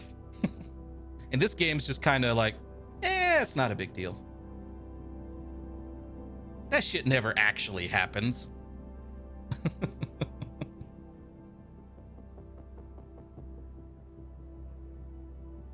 No, I think the best part about Dead Space, honestly, for me, was, I don't know if we ever can pick them up multiple times. Like, I noticed in our last playthrough, we picked up one of the, like, the lawyer. We picked him up the very first night. He never became a option to be a passenger again throughout the rest of the game. I don't know if it was just we got unlucky with the randomization of it, or if you're only allowed to pick up the, I guess that's not true. We picked up Herv multiple times, so you should be able to pick up the suspects more than once. If she does show up on the side of the road, I'll try to pick her up again, even if it is just to piss her off again.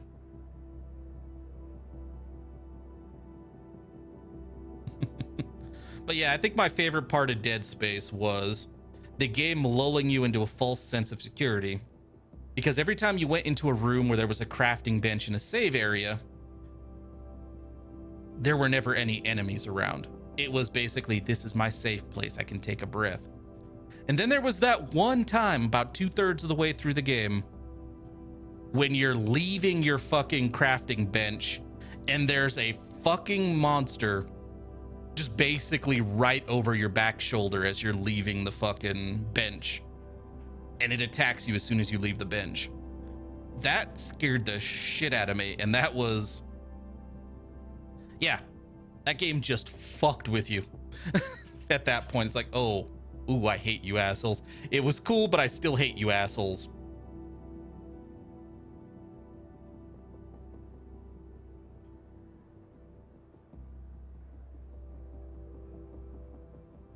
Okay, I think this is all we can get out of this. So, end the night. With a heavy hand, you wipe your tired face. You pull open the sofa bed, which unfolds with an unpleasant creak. You collapse onto the mattress. The events of the day run through your head. The streets, the passengers, or faces their problems. Oh, also, we were talking about other detective games the other day that I wanted to try. And you guys mentioned a couple, so I went and purchased a couple. We have all of them I want to play, so I'm going to play them on my own. Whether I play them on stream or not, I'll leave up to a lot of you guys. Basically, I picked up all the Danganronpa games because they're actually on sale. And I picked up the Zero Escape games, or at least the ones that are out. So, yep, you guys let me know if you're interested in any of those. You open one eye, your back aches, you'd like to close your eyes and go back to sleep. You get up quickly, and a few minutes later, you're outside of your studio.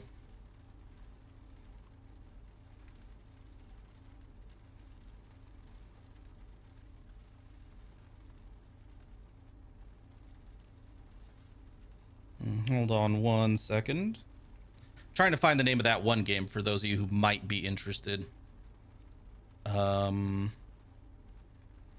I hate telling you guys about a game I'm interested in and then can't remember the fucking title. Because one, it bugs me, and two, it's like, if you guys were interested in as well, you know what I mean?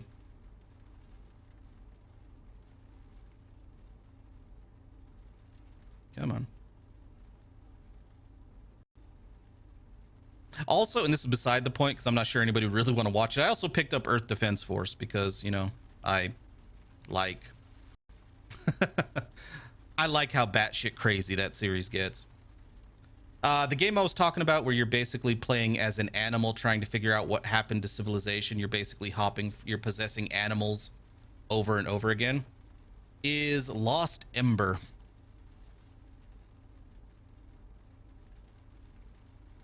The one I was mentioning that I was supposed to come out on the 19th and it got delayed.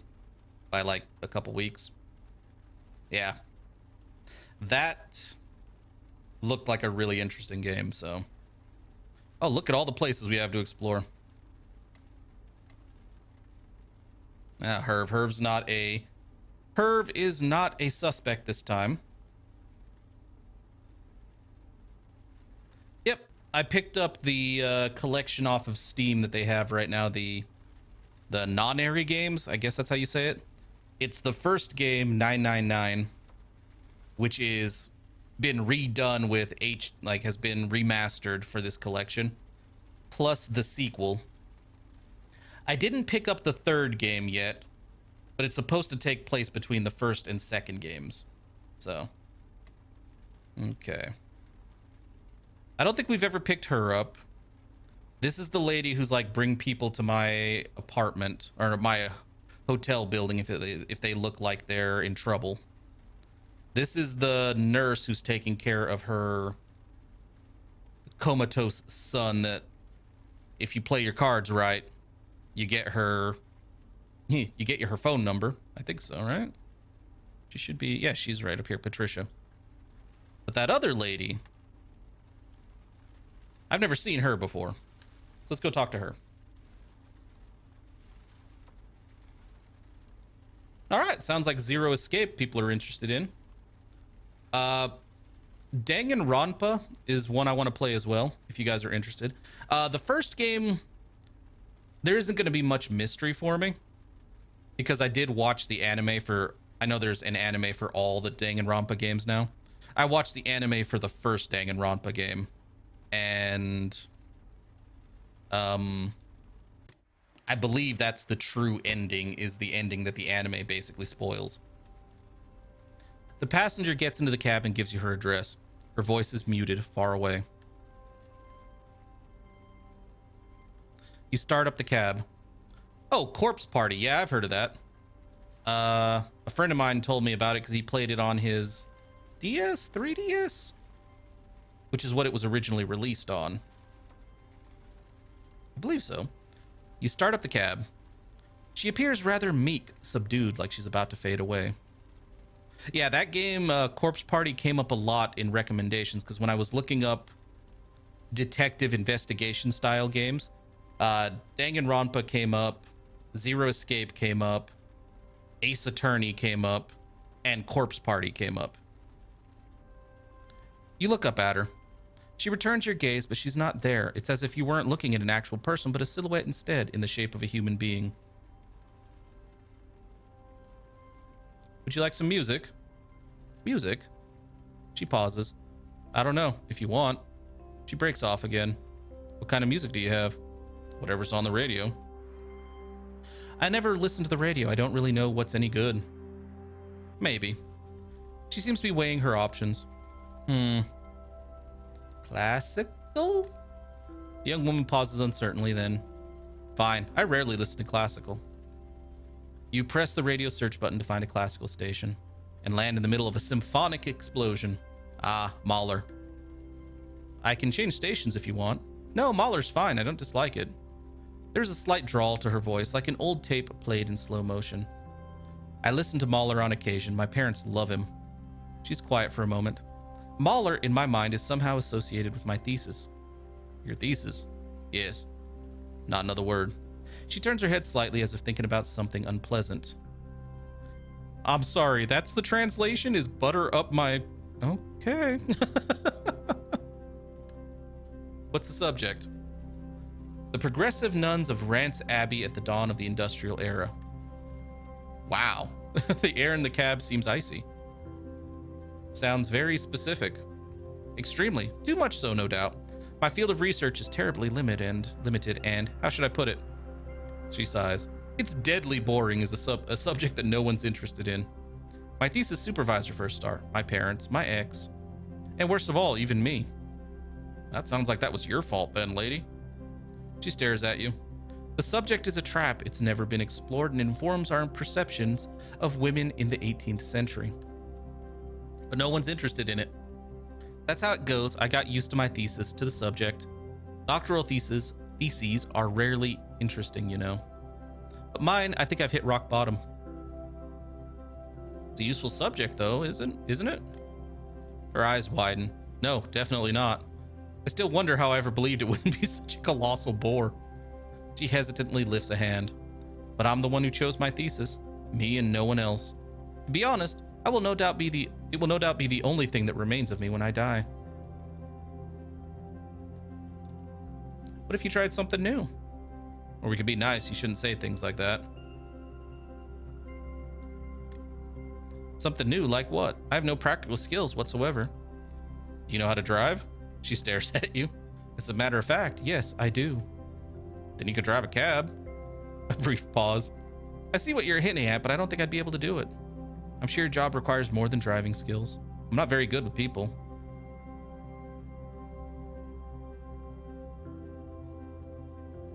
I wasn't either at first. And then day after day, I got to know people better, to understand them. It's something you learn. She lowers her eyes. I'd like to believe you. Taxi driver is just an example. There are dozens of jobs that don't require any particular skills, as you said. You have to give it a go, try your luck. Talk a little more. Me, before I did this job, I thought I was no good for anything. Then someone gave me a chance, trained me, gave me. You break off. The young woman is visibly moved. Unshed tears glisten in the darkness of the cab. Sorry. Don't be. It's nothing. It's me. A wry smile tugs the corner of her mouth, as if she enjoys the thought of seeing loathsome people suffer. My parents think...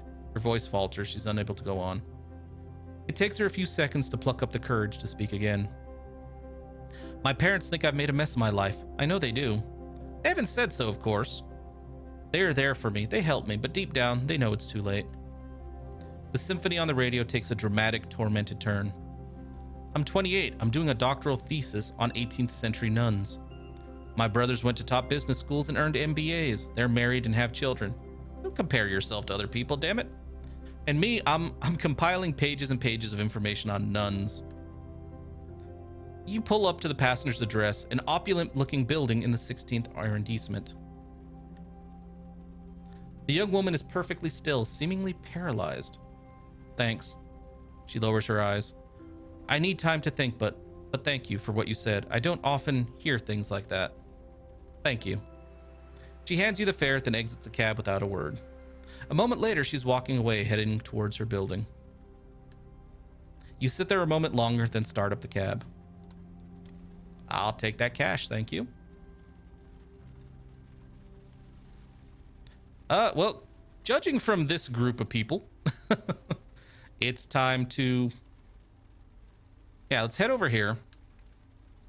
Grab a newspaper, talk to the clerk, and then go to one of these locations, because I don't really care about either of these two people. This dude never says anything other than, I like your cab.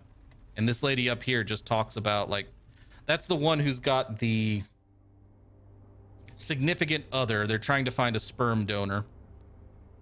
And her girlfriend or wife or whatever is concerned that pretentiousness may be genetic and that they should ask their doctor about it. A doctor who will no doubt laugh in their faces.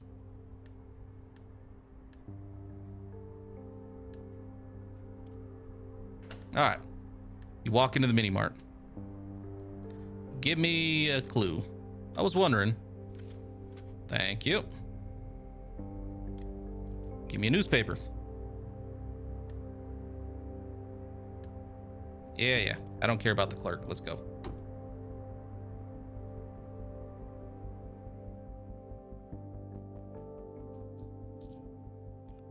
We've talked to all these people, so to this place.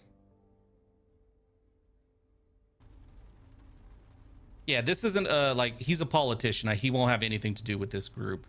This is a reality TV show contestant. Won't have anything to do with it. The priest might. The headquarters of Secret Escort Paris is a rather rustic-looking affair wedged between two buildings. Not very secret with the big-ass sign, but okay. 2 stories, wooden shutters, dead flowers and window boxes, no doubt zapped by the cold. There's a light on downstairs. You're not exactly sure what the plan is. Maybe a banknote or 2 will get you some answers. Damn it, I don't have a lot of cash. You climb out the cab. You enter the building through a door opening directly onto an office. That's probably what the whole house is like, rooms converted into meeting rooms and archives. But it's the temperature that really surprises you. It's practically colder inside than out. Can I help you? A young man wearing a parka, boots, and mittens enters the room. He gives you a thorough looking over, then visibly brightens. Ah, at last, the heating man. Tell me you're here to fix the heat. I don't want to fuck up their heat even worse. So, yeah. Like, I'm here for the heat would let me snoop around the building, I imagine. But I know these locations are easy to fuck up and you can't come back to them.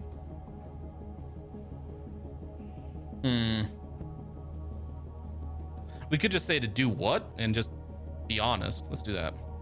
Oh, I see. How can I help you? I'd like to speak to your manager.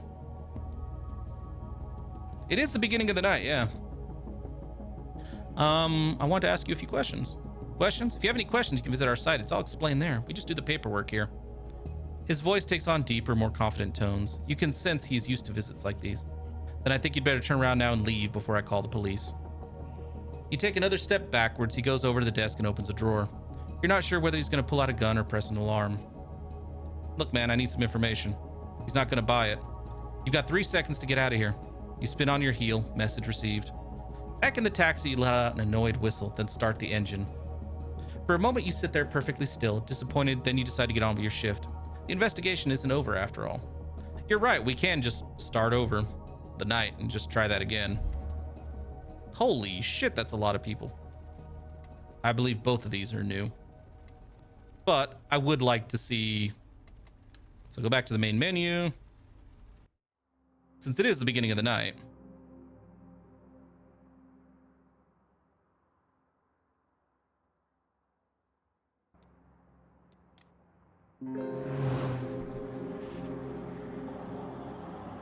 I mean, yeah, but this will give us the opportunity to try it again. Granted, we lose the conversation with the thesis lady, unfortunately. Well, no, it should be saved in the Pasidex regardless.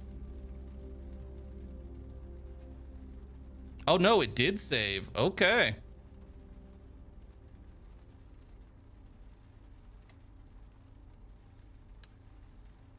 Three total, yeah. But it does save after you visit those locations, so no save scum in there. All right, then. The headquarters of a 24-hour news channel. The kind that assails audiences with terrifying scoops and news flashes minus the coverage. You climb out of the cab, cross the street, and enter an enormous entrance hall. I would imagine it saves, like, in that situation right after.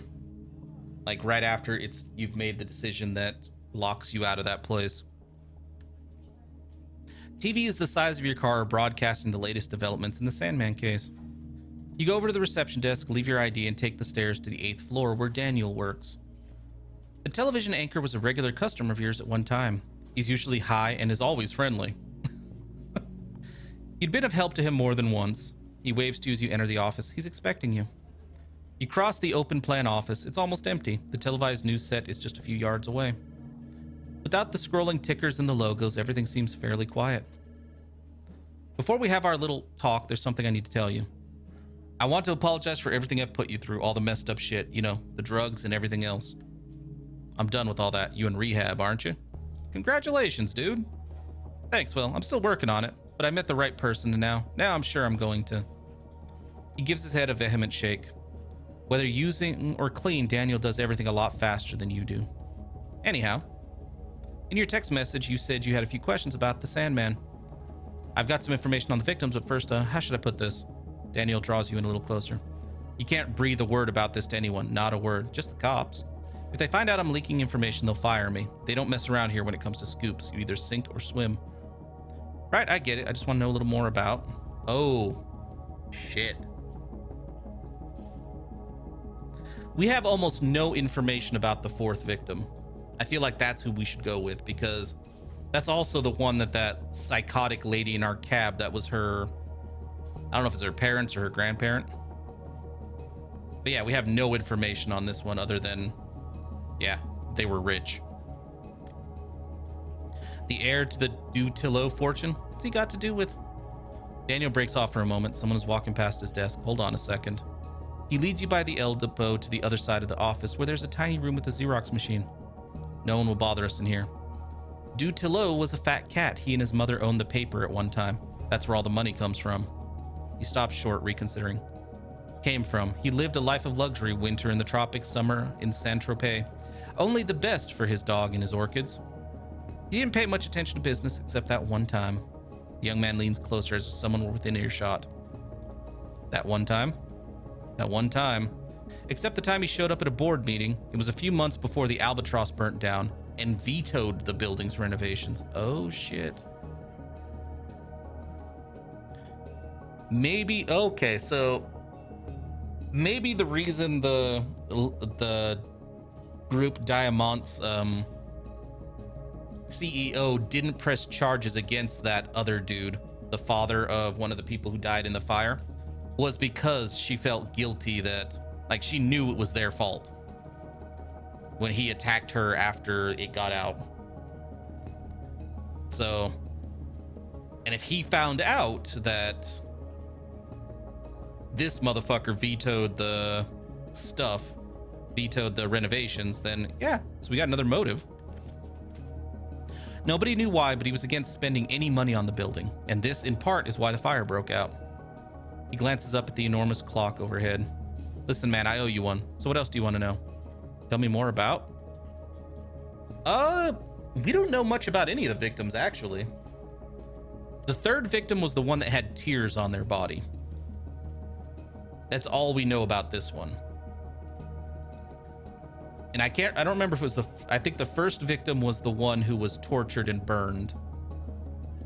Because he was the, I think a lot of people is like, it's hinting that that was the dude who lit the fires.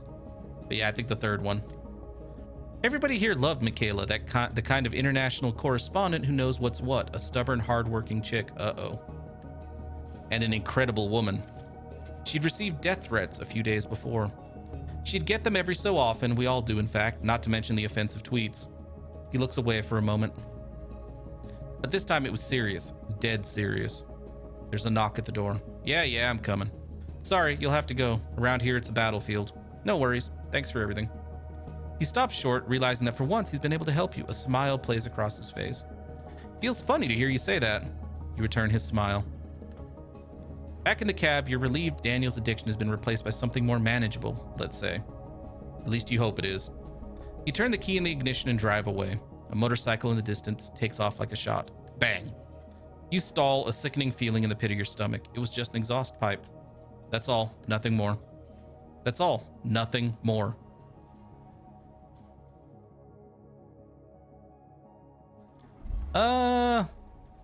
All repeats again. So let's go to this place. After we visit this place, I'm going to read the paper and then focus on a few fares.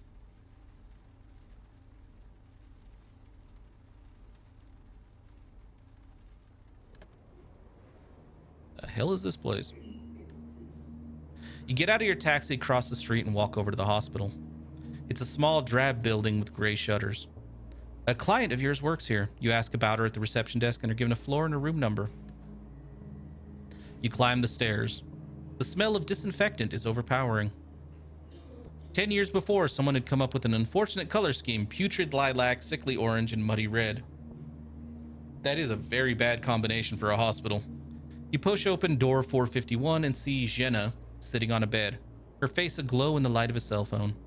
Oh, it's you. I was wondering when you were going to stop by. She stands up. Is this a good time for you?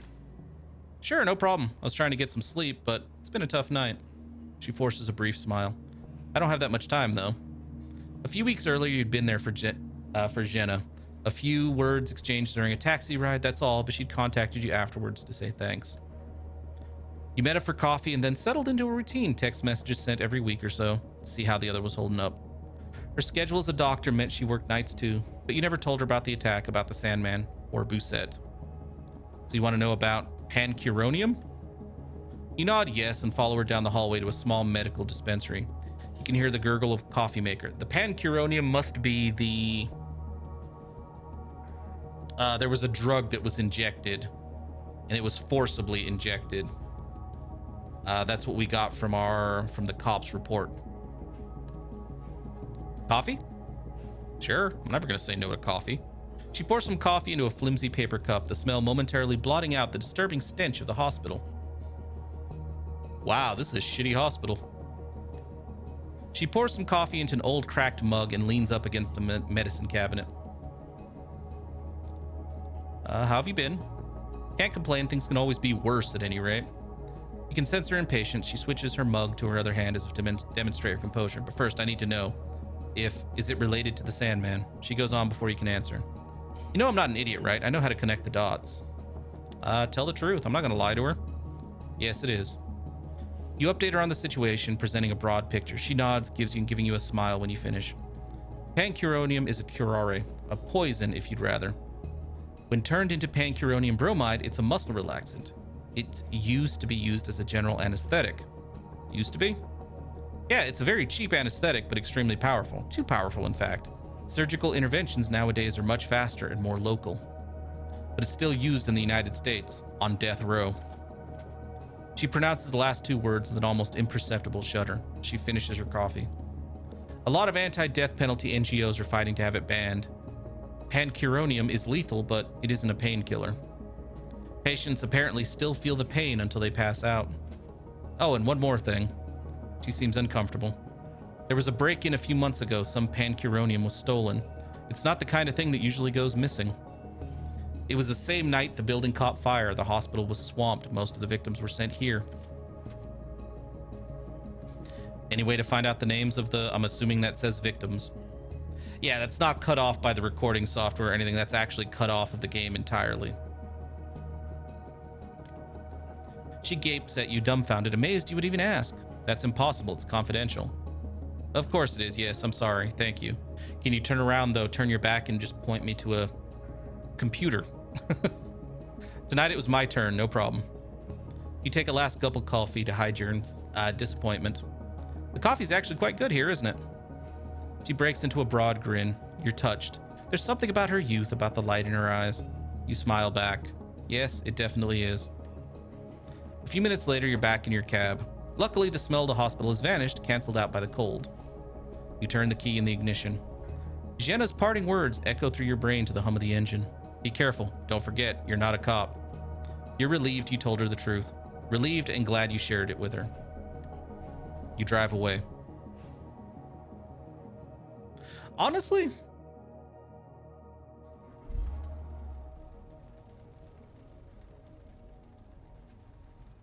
are we sure that that's what it's implying? I was going to say that it makes it sound... That's true. He could not steal the rare drug the same night. That's true. I was going to say, it does make it sound personal, though, because whoever used that on the arsonist wanted them to feel the pain and suffer while they died. So it sounds personal. Hey, it's the cop from... It's the judge. But he's not involved in this case, so...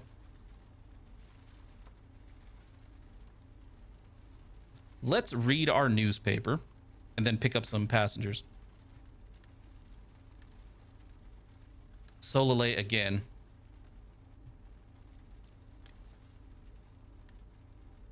It's tiny article, so yeah. Just some protests. Basically nothing that'll help us out. Oh, it's an article about inheritance and wealth in France. They mention Henri de Tillot, or Dutillot. The journalist explains why the execution of his will has been blocked since his murder. It makes you think. The information doesn't go so well with the theory that the killer killed for money. Oh, okay. You shut the paper. It'll end up in the trash tonight. So it's not that lady. Okay. That's useful information, actually. Well, let's talk to the judge. There's nobody else around. We can't visit any of the locations, and we can't pick up another, we can't pick up another newspaper, so we might as well talk to him. How fucked up would it be? Oh, son of a... I wanted to talk to the judge. I don't need the burnt smell. You look around, sniff. Is it coming from outside? Keep driving. I am parking. You keep driving. The smell's persistent and overwhelming. You see something move in your rearview mirror. You brake suddenly. A woman's voice resonates around the cab. I can't. I need a better signal. Hello, time traveler. I'm here. I'm here. You turn around slowly. A young woman has appeared behind you. See, these are the ones that bug me. I don't mind them too much. They're interesting. But her and the ghost and your hallucination all pop up. And a lot of times for me, they've been popping up at the worst locations. Like the only time the guy who, like this cop, Fragonard, in our last playthrough, the only time he showed up before the end of the game when we'd already figured out who he was, he showed up once. I think it was on the second or third night. I wanted to go talk to him, got waylaid by this damn time traveler, and then when the time traveler was done, all the passengers were randomized again, and I couldn't talk to him again, and he didn't show up till the final night. So it's kind of annoying. Don't shout. I'm afraid I'll lose the connection. I don't have much time. There's something strange about her face. It's as if she's several different people at once. Listen to me carefully. I come from the future, and you must know that you met. She stops moving like a computer glitch. She stays this way, still frozen. Then she suddenly starts moving again. They're extremists, totally crazy. Some try to get a hold of anything remotely technological only to destroy it. They've gathered heaps of screens, keyboards, lamps to burn them. The fires last for days.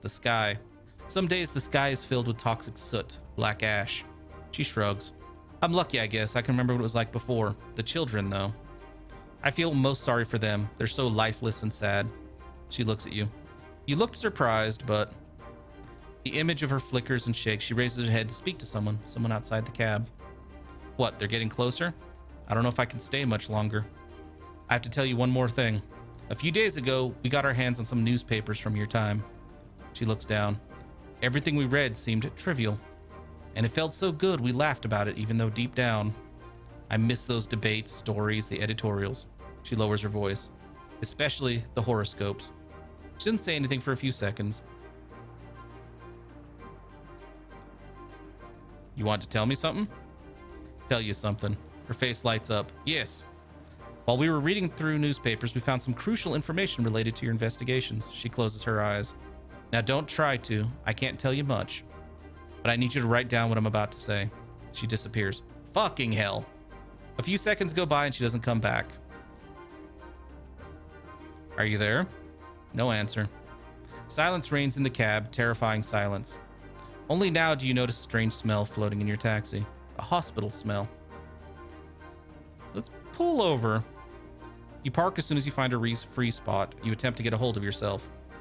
The radio starts to crackle. Despite the interference, you make out the young woman's voice. I'm sorry. I can't come back. You hear someone scream in the background. They're taking our antenna apart. Shit. Watch the files, not those, Raz, the other ones. Her voice sounds far away for a minute, then closer again. We've had enough time to send you something.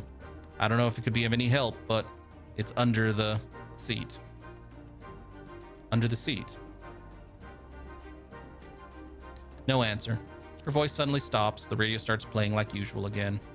You turn your eyes to the passenger seat. How could she possibly have put something under the seat? Plus, you had the car washed. If you had... Look under the seat, dude. You lean over towards the passenger seat. You feel around. And your fingers happen upon a file folder. You pull it out slowly. Scribbled on front in thick pencils are the words, "Thank you, Jay." You open it up. A newspaper clipping. The paper is yellowed and worn. At the top of the article, a date. The date is 2 years from now. You stop breathing as you start reading the clipping. You inhale, you smile. This will help. Okay, so it wasn't a waste of time. Let's see. We've talked to all these people before, so let's just pick up whoever. I don't think she actually took any time. Nice.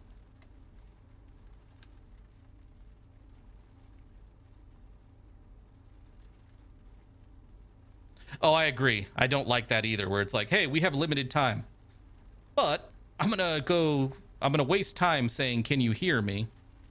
And also, The whole, oh man, I miss horoscopes or the trivial news. It's like, lady, get on with it. Oh yeah, it'd be kind of hard to explain to police. Hey, so my evidence came from a newspaper from 2 years in the future that was left to me by some transparent lady in the back seat who claimed to be from even further in the future, who was talking to me through my radio. That's enough to convict a killer, right? The door opens and your passenger collapses into the back seat. His eyes are hidden behind a pair of large, dark glasses. His clothes reek of sweat and booze. A clubber. He mumbles his destination and you start driving. A few words are exchanged, the weather, taxes, traffic. Then you can tell it's coming, the inevitable conversation about the killer. More clues. Some bits of information, rumors, things overheard. You make a mental note of what you've heard. Who knows? It might come in handy. We got a lot of clues this night. Holy crap. Your mind wanders, your eyes vaguely scan the store windows. The sodium light coming off the street lamps feels like it's dripping into your brain. You're falling asleep. You need a bit of music to keep you awake. Last time we asked, but he likes the music. Let's just turn it on this time. You turn the radio on, pressing on the dial to find a station you like. 80s rock ballad, too soft. Behind you, your passenger's snoring, barely, but you can hear him. Gregorian chant, mind-numbing. Some slow rap song filled with fake female orgasm noises, not with the passenger in the car. Two journalists discussing the latest discoveries in the Sandman affair. Ooh, another clue. Holy shit, we're getting a lot of clues. The information they share, rumors, nothing more, seems important nonetheless. An ad interrupts the torrent of words and you change the station. Classical music again. The flute grates on your ears. Electronic music. You feel you like the rhythm, but just aren't in the mood. Peter, stop. You lift your hand from the dial. The music plays on. Not bad. Turn it up so I can hear better. I didn't want to wake you. His voice sounds like it's coming from a deep cavern. I wasn't sleeping, just sobering up.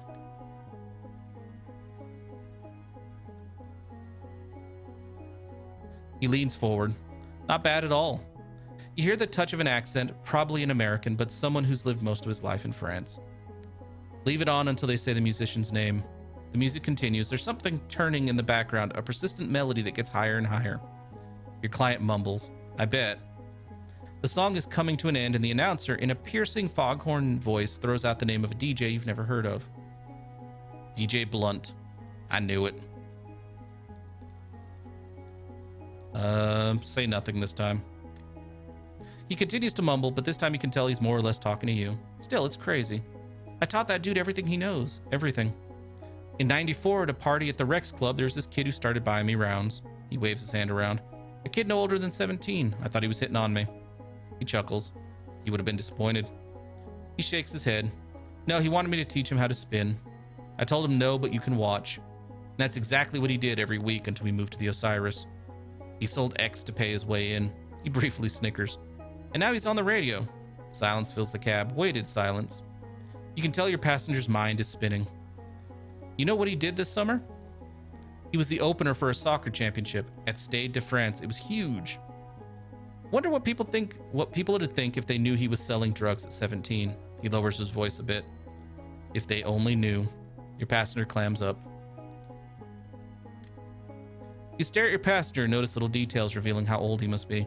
The thinning hair on the top of his head. The creases in his forehead. His worn blazer that he can't quite fasten anymore. We ran into each other in Ibiza 4 or 5 years ago. You almost jump at the sound of his voice. I was spinning in this little club, yeah, really little, but it was something. He totally ignored me, of course. Even with those dark glasses, you can see how angry he is. DJ motherfucking cunt. He suddenly starts waving his arms around. He rummages through his pockets as he says, your radio, can it take a flash drive? You glance at your radio. You really don't know what he's talking about. I have no idea. No worries. He lays his phone in the space between the two front seats. Listen to this. It's what I played tonight. It's mine. He sets his phone to play. But you know, people were barely dancing. A drum machine playing a hard-edged beat in the background. They were talking, taking each other's picture.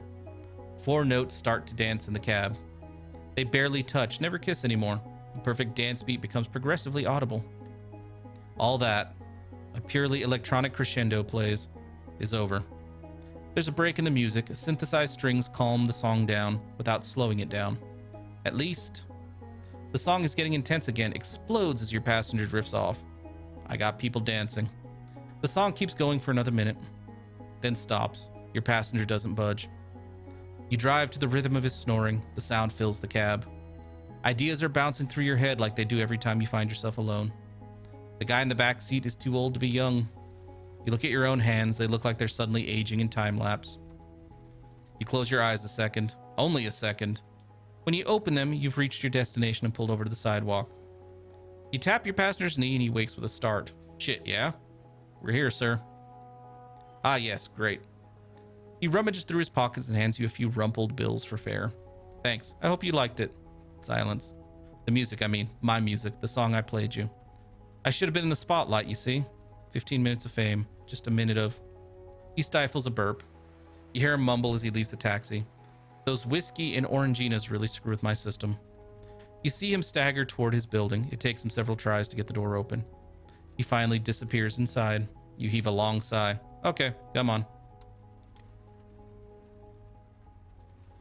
All right. Hey, he's back, and none of these are suspects. So let's go talk to the judge. Wouldn't it be messed up if all of these events were like sequential? So like you did get attacked by the judge and stabbed, and then a few weeks later, a few months later, a year later, whatever, a serial killer came after you again, the Sandman, and then finally the Angel of Death. You survived all of it, and they're just basically, it turns out they're all coming after you because like shit, you survived the first one. God damn, you survived another one. Your next passenger is clearly a policeman. You can tell from his poise, a bit weary with a touch of superiority. Hospital St. Louis, please. You nod your head and start the engine. This morning, your passenger appears to be out of sorts. He squirms, changes positions, rubs his eyes. He's hurting somewhere. Everything okay? Yeah, it's just that I didn't sleep a wink. We know he has cancer. He grabs his gut for a second and looks at you with a strained smile. On a case? Not really. Yeah, it's work, more or less. He clicks his tongue and sits more upright. Sorry I'm so evasive this morning. The real reason is that... He takes a breath. We buried a colleague yesterday. And it's odd, but... He glances at you. I don't know why, but this one got me more than usual. Possibly Dog is happy, yeah. I think most people, though, expect... When it comes to gameplay, I think most people, when they go into a stream, expect spoilers because it can't really be edited out like it can on YouTube. But that is a very good point. I don't know about why, but this one gets me more than usual. He pauses. Died in the line of duty? Yes, in a manner of speaking. He is a retired cop, though, so this guy may be able to give us information or put us in touch with someone who can help us. Also, I think we should be telling everybody, like, you know how Bousset said keep it between us? I think we should tell as many people as possible. People need to know how corrupt that lady is. I don't know what goes on in men's brains. And I mean men, not humans. When a woman kills someone, in most cases, it's for a good reason. He smiles. I don't mean she's right to do it, but there's logic to it. She suffered so much violence, she reacted with violence. It's usually a last resort. Most of the bodies I've had to deal with in my life were either men who deserved it or women who didn't at all. He stares hard at you like he just understood something about you. But when a man kills, it's sudden. Like a dam, it seems solid and indestructible. Up to the day it cracks, splits, and opens, no one knows why. The man-made lake spreads throughout the valley. Everything is swept away by mud. He seems to be having trouble breathing. You can hear him wheezing. A few years ago, one of our colleagues, fairly young, fell in love with a detective. She was older, very reserved, not easygoing. Bousset. He was so totally in love that everyone caught on quickly. He waves his fingers in the air. He stared at her all day, sent her messages. He grins. Sat next to her at meetings. He would wait by the door for just the right moment to come in so it wouldn't be too obvious. His smile spreads. It was ridiculous, but at first we thought it was cute. His smile disappears. We teased him. Some called him a virgin. He looks at you. He looked like a cherub with little curls and everything. We made fun of him, just for laughs, of course. His face is expressionless. Then after a while, we started to think something was wrong, that something was off. Dawn is just breaking behind the buildings. Your passenger leans forward to watch. He invited her out for a drink, and she politely turned him down. Once, twice, 3 times. He clicks his tongue. At that point, she went to see her superior. He told her it's no big deal. 4 times, 5 times, 6 times. Clicks his tongue again. HR summoned the guy and asked him to stop harassing her. He couldn't stand hearing that term. Spoke of love, feelings, but he promised he'd stop. He pauses a long one. 7 times, 8 times, 9 times. Yet another tongue click. Christmas party last year. He gave her a framed photograph, a photo of the 2 of them taken years earlier. Jesus. They just happened to be standing next to each other, you see. Nothing planned. He zoomed in on them and cropped off the people standing around them. What did she do? She turned around and clocked him one right in the face. The guy fell to the floor, then got up laughing, trying to make light of it. Dead silence in the room. She left. He shrugs. HR summoned her. She was suspended for 2 weeks. She hemmed and hawed, but eventually left. When she came back 2 weeks later, she apologized to him. She apologized to him. He rolls his eyes. Considering her personality, I can't even imagine how much that must have cost her. I mean, everyone could tell she was really just dying to punch him in the face again, but she didn't. He looks out the window. He senses the story is going to take a painful turn. 10 times. 11 times. He pauses, no tongue click this time. 12. The 12th time, he suggests they grab a drink, a movie, or dinner. The 12th time, she tells him no. He pulls out his service weapon and shoots her in the head. He pauses, his hands are shaking. I wasn't there that day, but my colleagues told me about it. There was something about his face, a smirk. By the time they could run over to him, he turned his gun around and taken his own life. In the kitchen. Blood all over the coffee machine that's always broken, all over the rusted kettle on the microwave no one ever bothers to clean. He whistles. I'm telling you, the mud carries everything away. Was there an internal investigation? There will be one, but it won't go anywhere. As long as there are men and only men at the top. As long as immature men continue to treat women as objects. He sniffles. But all that is beyond me. I'm too old, too dumb to change anything. I do notice the guilt, though. Our guilt. The guilt every one of us felt. We figured there was no harm in it. We teased him. Didn't take it seriously. The guilt, I felt it. So did my colleagues, our superiors, everyone, you know. The hospital's getting closer. Your passenger sighs, slowly losing himself in his thoughts. Soon it'll all be, yeah. You pull up in front of the hospital entrance. He pays and gets out of the car. You watch him until he's in front of the sliding glass doors. They don't immediately open up. He waves one hand too. Finally, he can enter the building. You notice the newspaper on the back seat. Your last passenger must have left it behind, or the one before. You grab it and put it away. Could come in handy. You drive off. We don't have time to pick up another passenger unless we're right on top of another passenger. Yeah, we wouldn't be able to reach him in time. So, we'll read the last paper. French athletes, they want Basque Pelota to become an official sport in the 2024 Olympics. Keep reading. You stop reading, go back a few pages. You thought you saw something. The same place that we saw in the last one. You raise your head. Until now, you'd heard nothing about these protests. Yeah. After this, we just go straight home. Because when this is done, it should be a little bit after 4 a.m. and then we can open the new case file. As soon as you get to the top, you stop. Your instinct tells you to look at. I think it only takes 20 minutes to finish the newspaper. Whereas if we had managed to reach that one dude in time, who doesn't have anything to do with the case, because I recognize him, we wouldn't have gotten back to probably like 5. The hospital where Jenna works.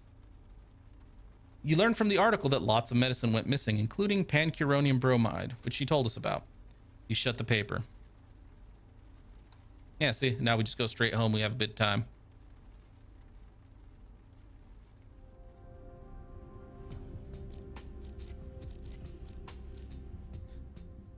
Wonder how much money we are at now, because we run out very quickly. You take a few minutes to update your board with your new clues. A bus goes by, making the walls shake. It's time to get moving.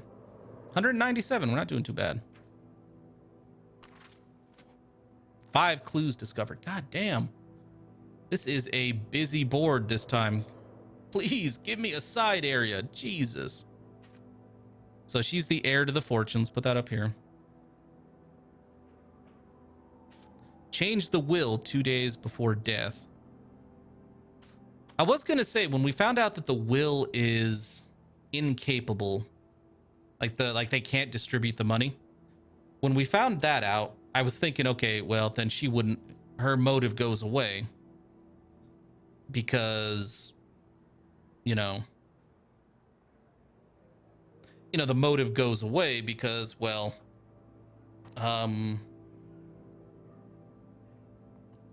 she couldn't get the money, but she could take it personally because the will changed 2 days before his death. But what did it change to is the other question. Like, maybe the will changed to her name, or she forced him to change the will before she killed him, something like that. So she is still very much a suspect. Put this down here in the corner. Victim 2 is corrupt. Used for executions. Victim 3 received death threats. With pancuronium bromide, victim feels everything. Yeah, I really need a side thing for this. To be fair, I don't know if we're supposed to get this many clues this quickly. I feel like we got lucky. The weapon used on me was a World War II gun. That is too...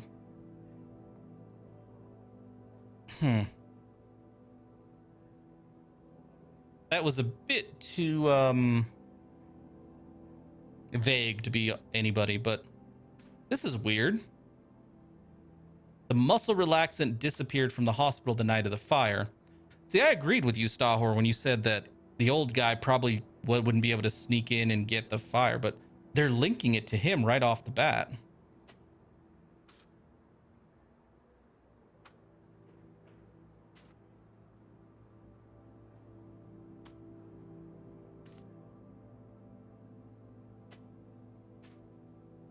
Tears found on victim 3 could be because, he got the... God damn, I wish there was somewhere else to put these.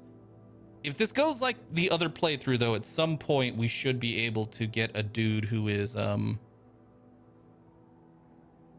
one of these people will be discounted. Like their alibi will work or some shit like that. Victim 2 was corrupt and deserved to die, is what the dude at the gas station said. Victim 2 was...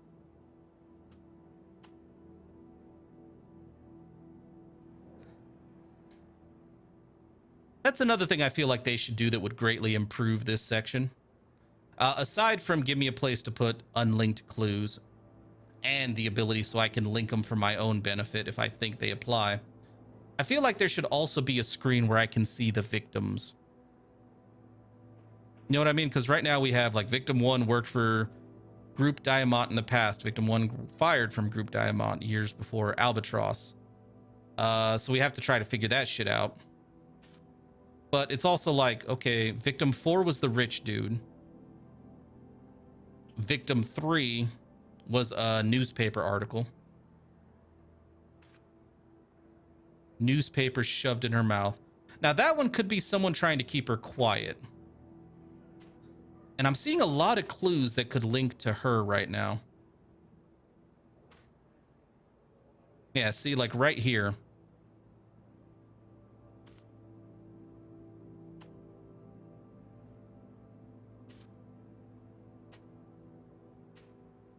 I'm just gonna put these around here because I am starting to think a lot of stuff is linked, because we don't know a lot about Victim 1 other than the fact that he was the what was it called? He was the pyromaniac.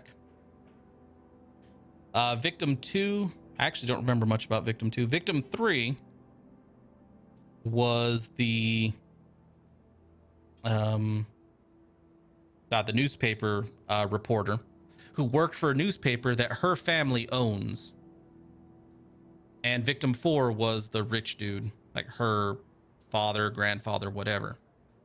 Now, what I'm thinking, so the corrupted deserve to die doesn't seem to link to anybody right now. I mean, it could link to her. But, or him, sorry, because he's the one who, if he's the killer, he's doing it for personal revenge reasons. But her, the reason I think this way is she basically is desperate to start her own business. She's a bitch. She's got anger management issues. I know that's not enough to convince her of a crime, but victim 4 changed his will 2 days before his death. Whether she did it on purpose or not, like whether it was changed to her or someone else, but think of it this way. She may have changed, she may have found out that the will was changed away from her. And then when she killed the dude, she shoved the banknotes. Where is it?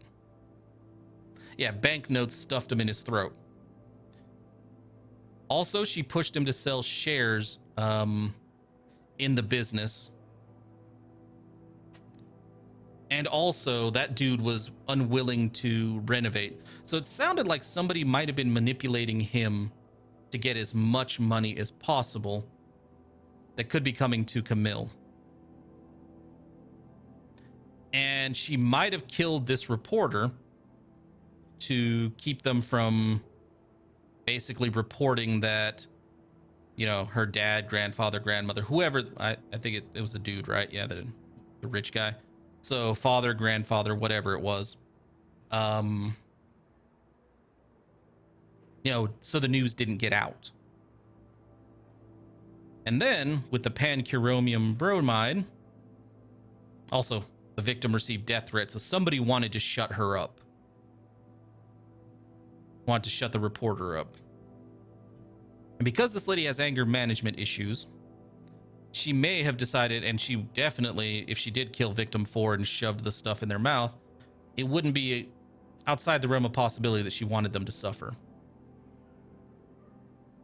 Yeah, there's a lot of stuff here. I can see this. We still haven't really dealt with this dude at all. Or Geraldine.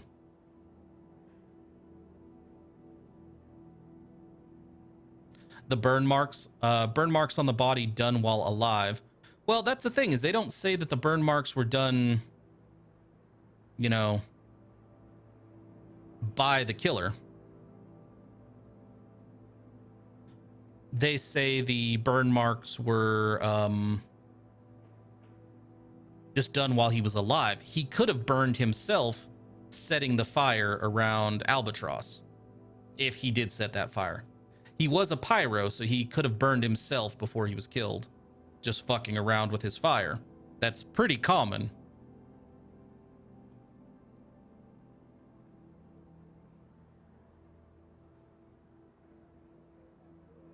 So, yeah.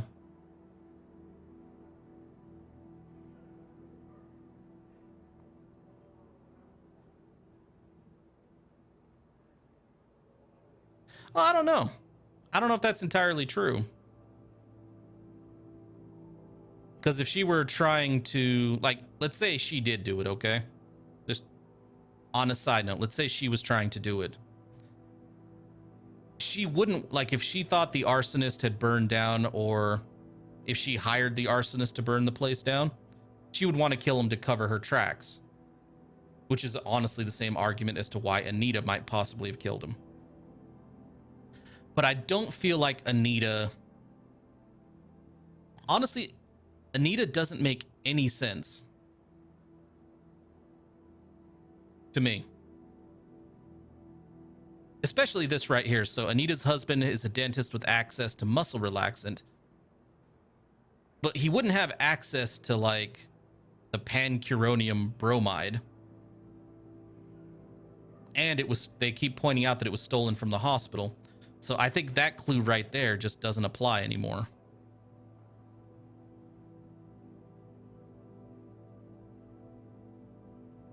So honestly, I don't think Anita is the one.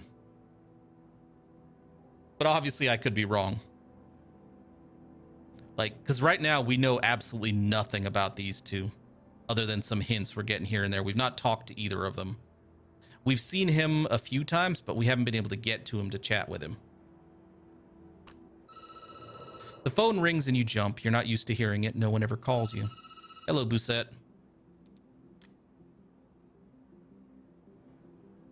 You pick up. Bousette sounds irritated. You there? Yeah.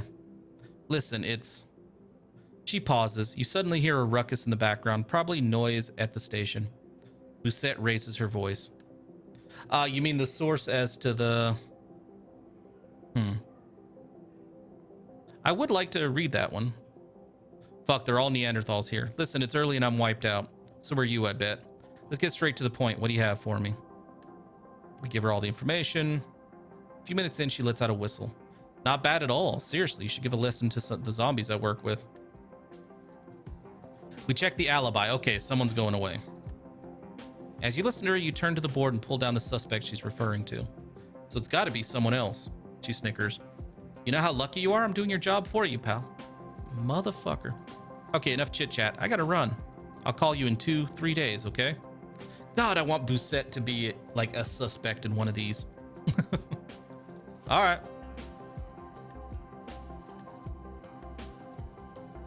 Yeah, we know. You don't like the DA. Let's get some sleep. Who goes away?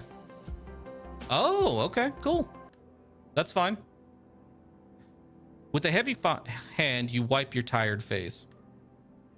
You pull open the sofa bed, which unfolds with an unpleasant creak. The events of the day run through your head. The streets, the passengers faces their problems. Yep, this is the same every night.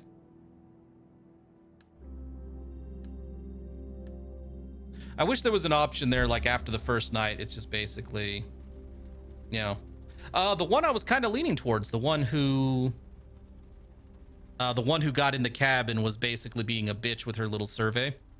She actually had an alibi. You know, I gotta say, this game does a very good job of making you see any of the suspects as plausible. Like, the only one that, you know, doesn't sound very plausible right now to me is, because we don't have a lot of information about him, is the dude who works at Escort 76. And it's like in the last game, we had Herv. There was like no evidence against him except for the fact that it was like Herv stole a wallet once. You know, there wasn't anything really tied to Herv. So yeah.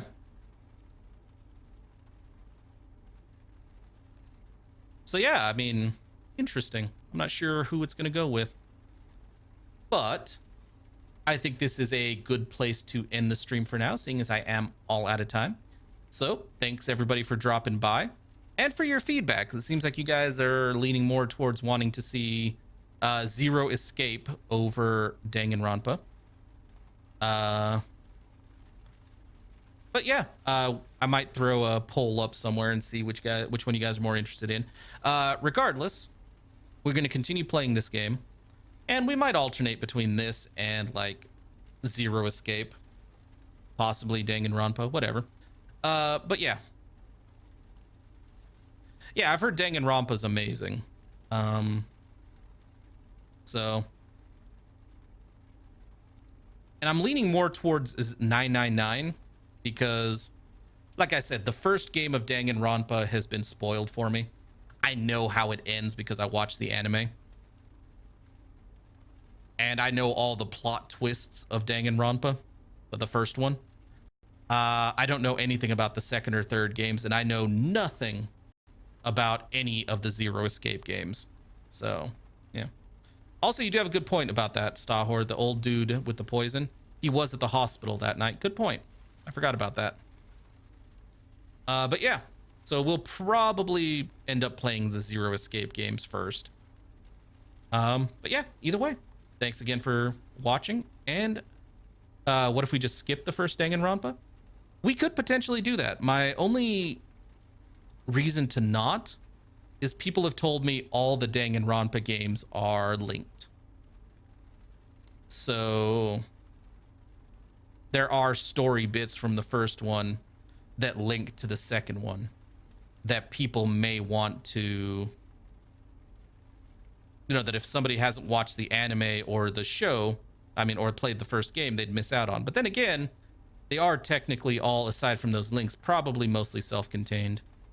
And Japanese games tend to do very well with that. When there's story links between games, they usually have a very good recap at the beginning of the game. So yeah, we could do that. And I might alternate. Like I said, we stream for a fair amount of time every morning, so we could play a variety of games and do more of this, do Danganronpa, do 999. Either way, we shall see next time. So yep, thanks for your feedback, guys. And yeah, we'll probably skip the first Danganronpa. That's a good point. So we can get right to like the surprise, the more twisty, like the stuff I don't know that's coming. All right, well, everybody have a good day, and I will see you tomorrow.